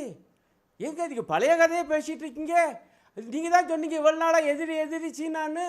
ஆனால் சீனா இந்தியாவில் முதலீடு செய்யலாம், அதுக்கிட்ட இருந்து எல்லா பொருட்களையும் வாங்கலாம்னு அமைச்சரவையில் தீர்மானம் போட்ட மோடி தான் பக்கா தேச விரோதின்னு நாங்கள் சொல்லவா? ஏதாவது அபத்தமாக பேசக்கூடாது. ஏங்க சீன அதிபரை கூப்பிட்டு வந்து மகாபலிபுரத்தில் கைடு வேலை பார்த்தவர் தாங்க மோடி. சொல்லவா மறக்க முடியுமா? அவர் எப்படி மகாபலிபுரத்தில் ஒவ்வொன்றா காமிச்சிக்கிட்டு இருந்தான்னு ஏங்க காமிச்சாரு? அப்போ நான் சொல்லவா மோடி தான் தேச விரோதின்னு? இன்னொரு விஷயம், திமுக கூட்டணியை பார்த்து மதவாத கூட்டணின்னு திரும்ப திரும்ப சொல்கிறாரு. ஏங்க திமுக கூட்டணியில் யாராவது இந்த கார்த்திகை தீப விவகாரத்தை வச்சு இங்கே மத பகைமையை மூட்டை பார்த்தாங்களா? திருப்பரங்குன்றம் இன்னொரு அயோத்தி ஆகும் என்று பேசியது எச் ராஜா. அப்படி ஆனால் என்ன தப்பு என பேசியவர் நைனா நாகேந்திரன். இதுதாயா மதவெறி? இதுதான் மதச்சார்பற்ற அரசு என்கிற கோட்பாட்டுக்கு எதிரானது. அதுதான் சொல்கிற இந்திய பாணி பாசிசம்னு. பாஜக என்கிற பாசிச கட்சி இன்றைக்கு தமிழ்நாட்டையும் மதத்தின் அடிப்படையில் கூறு ஓட்டு மோத விட்டு அந்த இரத்தத்தை குடிக்க பார்க்குற அரசியல் நரி என்கிறோம். ஆகவே உங்களுக்கெல்லாம் வந்து திமுக கூட்டணியை பார்த்து மதவாத கட்சின்னு சொல்வதற்கு எந்த யோக்கியதையும் இல்லை. இதெல்லாம் மக்களுக்கு மிக நன்றாக தெரியும். இந்த ஒரே ஒரு சரி நேரம் ஆச்சுன்னா ரைட். நன்றி அருணன். திரு ஸ்ரீனிவாசன், உங்களுடைய நிறைவு கருத்து. இல்லை, திமுக எழுதுகிற கதைக்கு வந்து ஸ்க்ரீன் பிளே அமைக்கிறாரு நம்முடைய பத்திரிகையாளர் அண்ணன் செந்தில்வேல் அவர். அதாவது வேல்முருகன் மந்திரி சபையில் சட்டமன்றத்தில் வந்து மந்திரிகள்லாம் புகழ்ந்து பேசினார், அப்புறம் போயிட்டாருன்னா எங்க ஒரு சீட்டு புகழ்ந்து பேசினார்ல, ஒரு சீட்டு கூட தானே கேட்டார். உடனே ஒரு ஜாதி சமூகத்தை அப்படியே உள்ளே புகுத்தி ஒரு மிகப்பெரிய ஒரு ஜாதி சூழ்ச்சி அரசியல் பண்ணுது திமுக. அதுக்கு இவங்க துணை போடுறாங்க. அப்புறம் கொடுக்குற இடத்துல வந்து அண்ணா பாஜக இருக்குது, வாங்குற இடத்துல அண்ணா திமுக இருக்குன்னு போகிற போக்கில் சொல்லிட்டு போகிறாரு. ஏங்க அண்ணா திமுக தாங்க கொடுக்குது பாஜகவுக்கு, இது பத்திரிகையாளருக்கு தெரியாதா? அண்ணா திமுக கொடுக்கும் இடத்துல இருக்குது. ஒரு கூட்டணி தர்மங்கிறது எல்லாத்தையும் அரவணைச்சு பேசி முடிவெடுக்கிறது தான் கூட்டணி தர்மம். அதில் அண்ணா திமுக சரியாக பண்ணிக்கிட்டு இருக்கிறாங்க. நீங்கள் திமுக கூட்டணியை பாருங்க, இருக்கிற ஆளெல்லாம் புட்டுக்கிட்டு போயிட்டு இருக்குது. இங்கே உட்காந்து படம் காமிச்சுக்கிட்டு இருந்தால் என்ன அர்த்தம்? திமுக கூட்டணி மக்களால் ஒதுக்கப்படுகின்ற கூட்டணியா மாறப்போகுது. களத்தை பாருங்க, களம் அண்ணா திமுகவுக்கு சாதகமா இருக்கு. நீங்க என்ன முலாம் பூசினாலும், என்ன நீங்க வந்து கருத்துக்களை வந்து எதிர்கருத்துக்களை அண்ணா திமுக வசைப்பாடினாலும் எல்லாத்தையும் தூக்கி எறிஞ்சிட்டு அண்ணா திமுக டாப் அண்ட் டாப்பா வந்துட்டு இருக்குங்க. கல யதார்த்தம் தெரியாம உட்கார்ந்துகிட்டு ஏதோ பேசணும். அதுதான் பிரச்சனையா இருக்கு. இன்னும் முடிவாக மாட்டேங்குது. டெல்லிக்கு போனாருன்னா சார் திமுக போனுச்சுன்னா அது என்ன பெரிய ஆரோக்கியமான அரசியல? மக்களுக்கு தெரியாதா சார்? போனால் நிறைவு செய்யப்பட்ட ஒரு கூட்டணி தேசிய தலைவர்கள் வர்றாங்க. இதுல என்ன சார் உங்களுக்கு என்னைக்கு ஏன் முடிவு பண்ணல? ஜனநாயகம் என்பது போய் அமித்ஷாட்ட பேசி முடிச்சு பேசவே மாட்டேன்றாரு சார். என்ன எப்படி அந்த கூட்டணியை முன்னெடுக்க போறீங்க? நிறைவு செய்யப்பட்ட கூட்டணின்றீங்க. மூஞ்சிய பார்த்து சீட்டே வந்து உங்களால முடிவு பண்ணிக்க முடியாது கூட்டணி தலைவராக அப்படின்னா அது என்ன மாதிரியான நிறைவு செய்யப்பட்ட கூட்டணி அது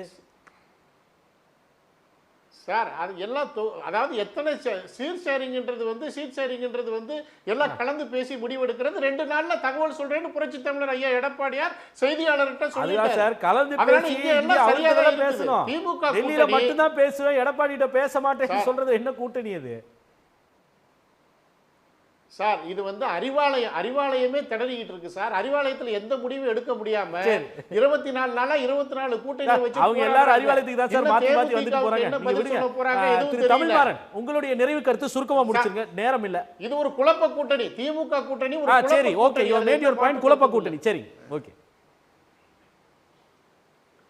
ரொம்ப சிம்பிள்ங்க.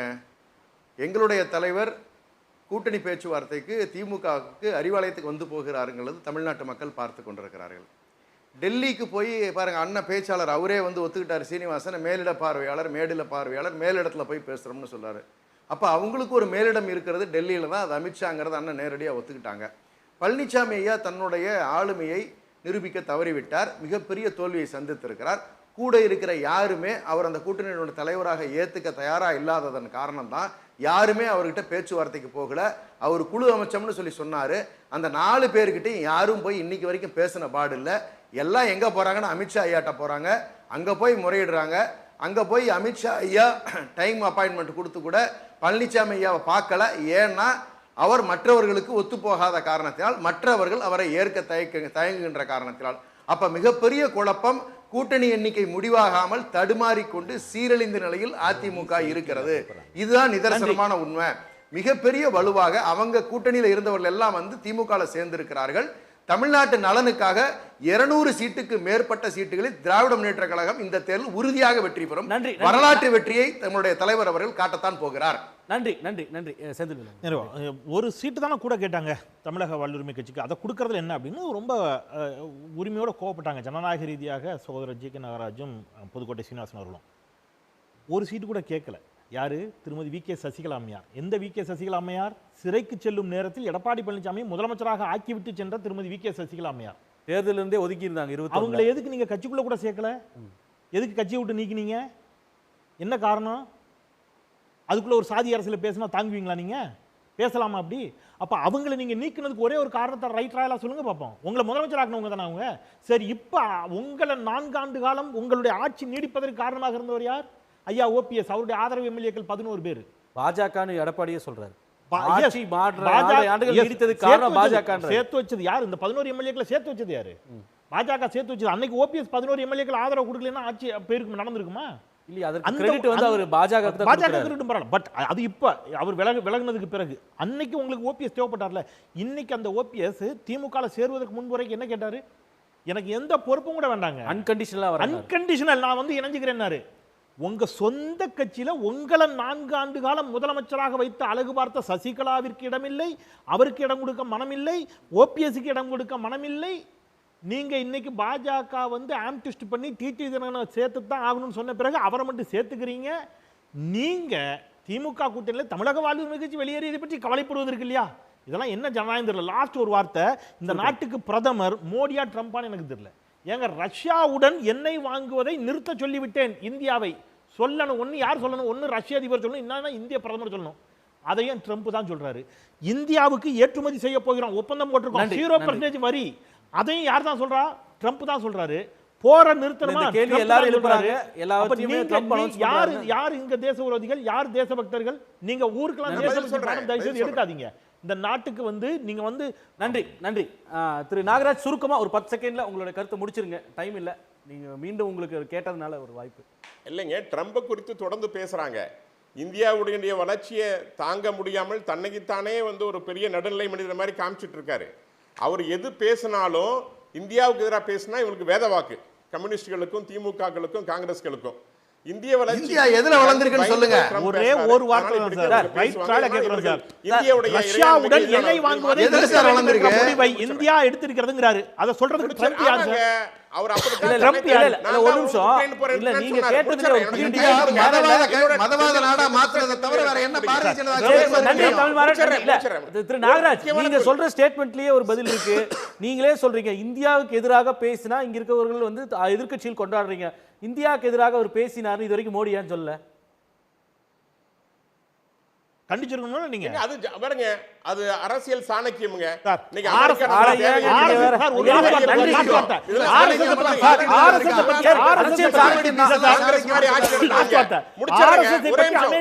சொன்னதற்கு பாஜக கண்டிக்கிறது.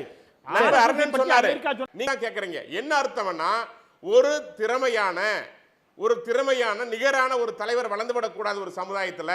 வேலுமுருகன் ஆகட்டும், திருமாவளவன் ஆகட்டும், இன்னைக்கு அரசியல் அதிகாரம் கொடுத்து கேக்குறாங்க. அதேதான் நான் கேட்டேன். ஜான் பாண்டியனுக்கு கிருஷ்ணசாமிக்கு எவ்வளவு கொடுக்க போறீங்கன்னு கேட்டா உங்ககிட்ட பதில் இல்ல. எனிவே, நான் மக்கள்கிட்ட ஒரு கருத்து கேட்டிருந்தோம். அகில இந்திய சமத்துவ மக்கள் கட்சி பாஜகவில் இணைந்து 2 ஆண்டுகள் ஆன போதும் தனக்கு பதவி எதுவும் வழங்கவில்லை என சரத்குமார் பகிரங்கமாக அதிருப்தியை வெளிப்படுத்தி இருக்கிறது எதை காட்டுதுன்னு கேட்டிருந்தோம். நியாயமான ஆதங்கம் என 37% பேரும், ஆதரவாளர்களுக்கு சீட்டு பெற என 16% பேரும், தேர்தல் நேர ஸ்டண்ட் என 47% பேரும் வந்து கருத்து தெரிவித்திருக்காங்க எக்ஸ் தளத்தில். கருத்து தெரிவித்த மக்களுக்கு நன்றி. இறுதி கருத்து எல்லோரும் சுருக்கமாக ஒரு சில நிமிடங்களில் முடிச்சிருங்க. திரு அருணன், உங்களுடைய இறுதி கருத்து. இல்லை, இங்கே வந்து எல்லாரையும் பார்த்து தேச விரோதிகளுக்குதே நீங்கள் ஒரு ஆள் தான் தேசபக்தரானு செந்தில்வேலு அழகாக கேட்டார். உடனே சீனாவை பற்றி பேச ஆரம்பிச்சிட்டார். ஆனால் வேடிக்கை என்னென்னா, இப்போ கூடின அமைச்சரவையில் இந்தியாவில் சீன முதலீடுக்கு அனுமதி தரப்படுகிறது என்று தீர்மானம் போட்டிருக்கார் மோடி. அப்போ அவர் தான் தேச விரோதி? எங்கே இதுக்கு பழைய கதையை பேசிகிட்டு இருக்கீங்க? நீங்கள் தான் சொன்னீங்க இவ்வளோ நாளாக எதிரி சீனான்னு. ஆனால் சீனா வந்து இந்தியாவில் முதலீடு செய்யலாம், அதுக்கிட்ட இருந்து எல்லா பொருட்களையும் வாங்கலாம்னு அமைச்சரவையில் தீர்மானம் போட்ட மோடி தான் பக்கா தேச விரோதின்னு நாங்கள் சொல்லவா? ஏதாவது அபத்தமாக பேசக்கூடாது. ஏங்க சீன அதிபரை கூப்பிட்டு வந்து மகாபலிபுரத்தில் கைடு வேலை பார்த்தவர் தாங்க மோடி. சொல்லவா? மறக்க முடியுமா? அவர் எப்படி மகாபலிபுரத்தில் ஒவ்வொன்றா காமிச்சிக்கிட்டு தானே ஏங்க காமிச்சாரு? அப்போ நான் சொல்லவா மோடி தான் தேச விரோதின்னு? இன்னொரு விஷயம், திமுக கூட்டணியை பார்த்து மதவாத கூட்டணின்னு திரும்ப திரும்ப சொல்கிறாரு. ஏங்க திமுக கூட்டணியில் யாராவது இந்த கார்த்திகை தீப விவகாரத்தை வச்சு இங்கே மத பகைமையை மூட்டை பார்த்தாங்களா? திருப்பரங்குன்றம் இன்னொரு அயோத்தி ஆகும் என்று பேசியது எச் ராஜா. அப்படி ஆனால் என்ன தப்பு என பேசியவர் நைனா நாகேந்திரன். இதுதாயா மதவெறி? இதுதான் மதச்சார்பற்ற அரசு என்கிற கோட்பாட்டுக்கு எதிரானது. அதுதான் சொல்கிற இந்திய பாணி பாசிசம்னு. பாஜக என்கிற பாசிச கட்சி இன்றைக்கு தமிழ்நாட்டையும் மதத்தின் அடிப்படையில் கூறு போட்டு மோத விட்டு அந்த இரத்தத்தை குடிக்க பார்க்குற அரசியல் நரி என்கிறோம். ஆகவே உங்களுக்கெல்லாம் வந்து திமுக கூட்டணியை பார்த்து மதவாத கட்சின்னு சொல்வதற்கு எந்த யோக்கியதையும் இல்லை. இதெல்லாம் மக்களுக்கு மிக நன்றாக தெரியும். இந்த ஒரே ஒரு சரி நேரம் ஆச்சுன்னா ரைட். நன்றி அருணன். திரு ஸ்ரீனிவாசன், உங்களுடைய நிறைவு கருத்து. இல்லை, திமுக எழுதுகிற கதைக்கு வந்து ஸ்க்ரீன் பிளே அமைக்கிறாரு நம்முடைய பத்திரிகையாளர் அண்ணன் செந்தில்வேல் அவர். அதாவது வேல்முருகன் மந்திரி சபையில் சட்டமன்றத்தில் வந்து மந்திரிகள்லாம் புகழ்ந்து பேசினார், அப்புறம் போயிட்டாருன்னா எங்க ஒரு சீட்டு புகழ்ந்து பேசினார்ல, ஒரு சீட்டு கூட தானே கேட்டார். உடனே ஒரு ஜாதி சமூகத்தை அப்படியே உள்ளே புகுத்தி ஒரு மிகப்பெரிய ஒரு ஜாதி சூழ்ச்சி அரசியல் பண்ணுது திமுக. அதுக்கு இவங்க துணை போடுறாங்க. அப்புறம் கொடுக்குற இடத்துல வந்து அண்ணா பாஜக இருக்குது, வாங்குற இடத்துல அண்ணா திமுக இருக்குன்னு போகிற போக்கில் சொல்லிட்டு போகிறாரு. ஏங்க அண்ணா திமுக தாங்க கொடுக்குது பாஜகவுக்கு, இது பத்திரிகையாளருக்கு தெரியாதா? அண்ணா திமுக கொடுக்கும் இடத்துல இருக்குது. ஒரு கூட்டணி தர்மங்கிறது எல்லாத்தையும் அரவணைச்சு பேசி முடிவெடுக்கிறது தான் கூட்டணி தர்மம். அதில் அண்ணா திமுக சரியாக பண்ணிக்கிட்டு இருக்கிறாங்க. நீங்கள் திமுக கூட்டணியை பாருங்க, இருக்கிற ஆளெல்லாம் புட்டுக்கிட்டு போயிட்டு இருக்குது. இங்கே உட்காந்து படம் காமிச்சுக்கிட்டு இருந்தால் என்ன அர்த்தம்? திமுக கூட்டணி மக்களால் ஒதுக்கப்படுகின்ற கூட்டணியா மாறப்போகுது. களத்தை பாருங்க, களம் அண்ணா திமுகவுக்கு சாதகமா இருக்கு. நீங்க என்ன முலாம் பூசினாலும், என்ன நீங்க வந்து கருத்துக்களை வந்து எதிர்கருத்துக்களை அண்ணா திமுக வசைப்பாடினாலும் எல்லாத்தையும் தூக்கி எறிஞ்சிட்டு அண்ணா திமுக டாப் அண்ட் டாப்பா வந்துகிட்டு இருக்குங்க. கல யதார்த்தம் தெரியாம உட்கார்ந்துகிட்டு ஏதோ பேசணும். அதுதான் பிரச்சனையா இருக்கு. இன்னும் முடிவாக மாட்டேங்குது. டெல்லிக்கு போனாருன்னா சார் திமுக போனுச்சுன்னா அது என்ன பெரிய ஆரோக்கியமான அரசியல? மக்களுக்கு தெரியாதா சார்? போனால் நிறைவு செய்யப்பட்ட ஒரு கூட்டணி தேசிய தலைவர்கள் வர்றாங்க. இதுல என்ன சார் உங்களுக்கு என்னைக்கு ஏன் முடிவு பண்ணல? ஜனநாயகம் என்பது போய் அமித்ஷாட்ட பேசி முடிச்சு பேசவே மாட்டேன்றாரு சார். என்ன எப்படி அந்த கூட்டணியை முன்னெடுக்க போறீங்க? நிறைவு செய்யப்பட்ட கூட்டணின்றீங்க. மூஞ்சிய பார்த்து சீட்டே வந்து உங்களால முடிவு பண்ணிக்க முடியாது கூட்டணி தலைவராக அப்படின்னா அது என்ன மாதிரியான நிறைவு செய்யப்பட்ட கூட்டணி அது சார்? அது எல்லாம் அதாவது எத்தனை சீட் ஷேரிங்ன்றது வந்து எல்லாம் கலந்து பேசி முடிவெடுக்கிறது. 2 நாள்ல தகவல் சொல்றேன்னு புரட்சி தமிழர் ஐயா எடப்பாடியார் செய்தியாளர்கிட்ட சொல்லிட்டார் சார். கலந்து பேசி பேசணும். திமுக டெல்லியில மட்டும் தான் பேசுவேன், எடப்பாடிட்ட பேச மாட்டேன்னு சொல்றது என்ன கூட்டணி அது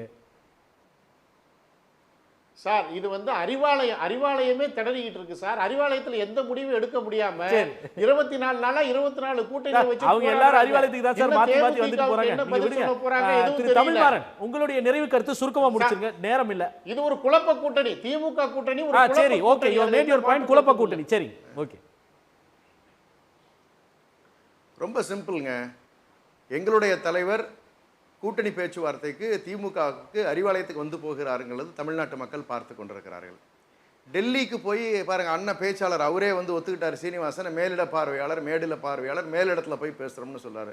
அப்போ அவங்களுக்கு ஒரு மேலிடம் இருக்கிறது டெல்லியில தான். அது அமித்ஷாங்கிறது அண்ணன் நேரடியாக ஒத்துக்கிட்டாங்க.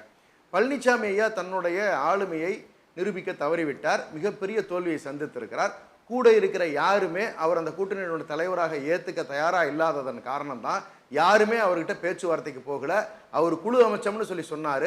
அந்த 4 பேர்கிட்டையும் யாரும் போய் இன்னைக்கு வரைக்கும் பேசின பாடு இல்லை. எல்லாம் எங்கே போகிறாங்கன்னா அமித்ஷா ஐயாட்ட போகிறாங்க, அங்கே போய் முறையிடுறாங்க. அங்கே போய் அமித்ஷா ஐயா டைம் அப்பாயின்மெண்ட் கொடுத்து கூட பழனிசாமி ஐயாவை பார்க்கல. ஏன்னா அவர் மற்றவர்களுக்கு ஒத்துப்போகாத காரணத்தினால், மற்றவர்கள் அவரை ஏற்க தயங்குகின்ற காரணத்தினால். அப்போ மிகப்பெரிய குழப்பம். கூட்டணி எண்ணிக்கை முடிவாகாமல் தடுமாறிக்கொண்டு சீரழிந்த நிலையில் அதிமுக இருக்கிறது.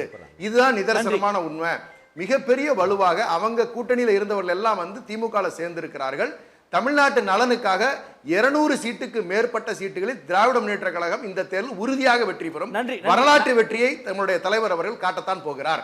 நன்றி நன்றி நன்றி. செந்தில், ஒரு சீட்டு தானே கூட கேட்டாங்க தமிழக வாழ்வுரிமை கட்சிக்கு. அதை கொடுக்கறதுல என்ன அப்படின்னு ரொம்ப உரிமையோட கோவப்பட்டாங்க ஜனநாயக ரீதியாக சகோதரர் ஜி.கே. நாகராஜும் புதுக்கோட்டை சீனிவாசன் அவர்களும். ஒரு சீட்டு கூட கேட்கல. யாரு? திருமதி வி.கே. சசிகலா அம்மையார். எந்த வி.கே. சசிகலா அம்மையார்? சிறைக்கு செல்லும் நேரத்தில் எடப்பாடி பழனிசாமி முதலமைச்சராக ஆக்கிவிட்டு சென்ற திருமதி வி.கே. சசிகலா அம்மையார். தேர்தலிருந்தே ஒதுக்கி இருந்தாங்க. அவங்களை எதுக்கு நீங்க கட்சிக்குள்ள கூட சேர்க்கல? எதுக்கு கட்சியை விட்டு நீக்கினீங்க? என்ன காரணம்? அதுக்குள்ள ஒரு சாதி அரசியல் பேசினா தாங்குவீங்களா? நீங்க பேசலாமா அப்படி?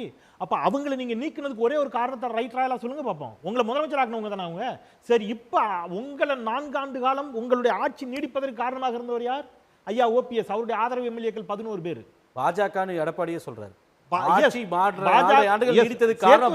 சேர்த்து வச்சது யார்? இந்த 11 எம்எல்ஏக்களை சேர்த்து வச்சது யாரு? பாஜக சேர்த்து வச்சது. அன்னைக்கு ஓபிஎஸ் 11 எம்எல்ஏக்கள் ஆதரவு கொடுக்கலன்னா ஆட்சி பேருக்கு நடந்திருக்குமா? இல்ல, அதற்கு கிரெடிட் வந்து அவர் பாஜக கிரெடிட் பரவாயில்ல. பட் அது இப்ப அவர் விலகுனதுக்கு பிறகு அன்னைக்கு உங்களுக்கு ஓபிஎஸ் தேவைப்பட்டார்ல. இன்னைக்கு அந்த ஓபிஎஸ் திமுக சேருவதற்கு முன்பு வரைக்கும் என்ன கேட்டாரு?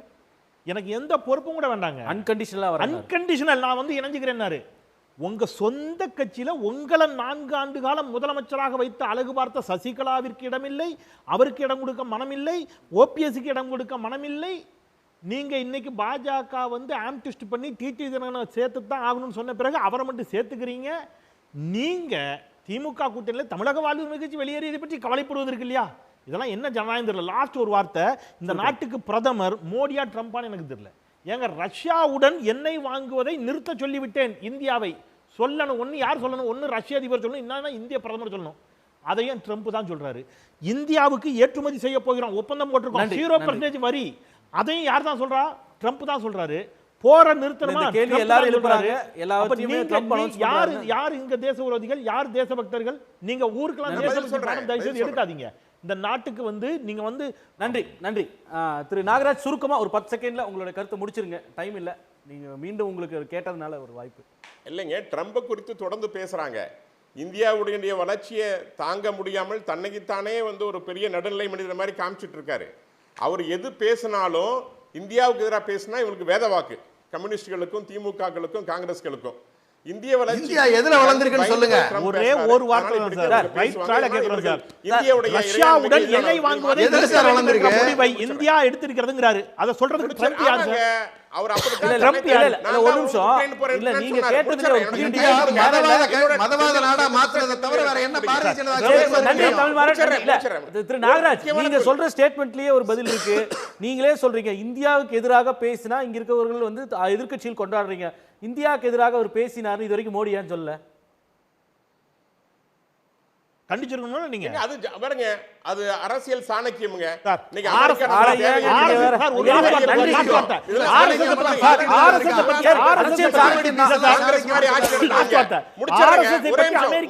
சொன்னதற்கு பாஜக கண்டிக்கிறது.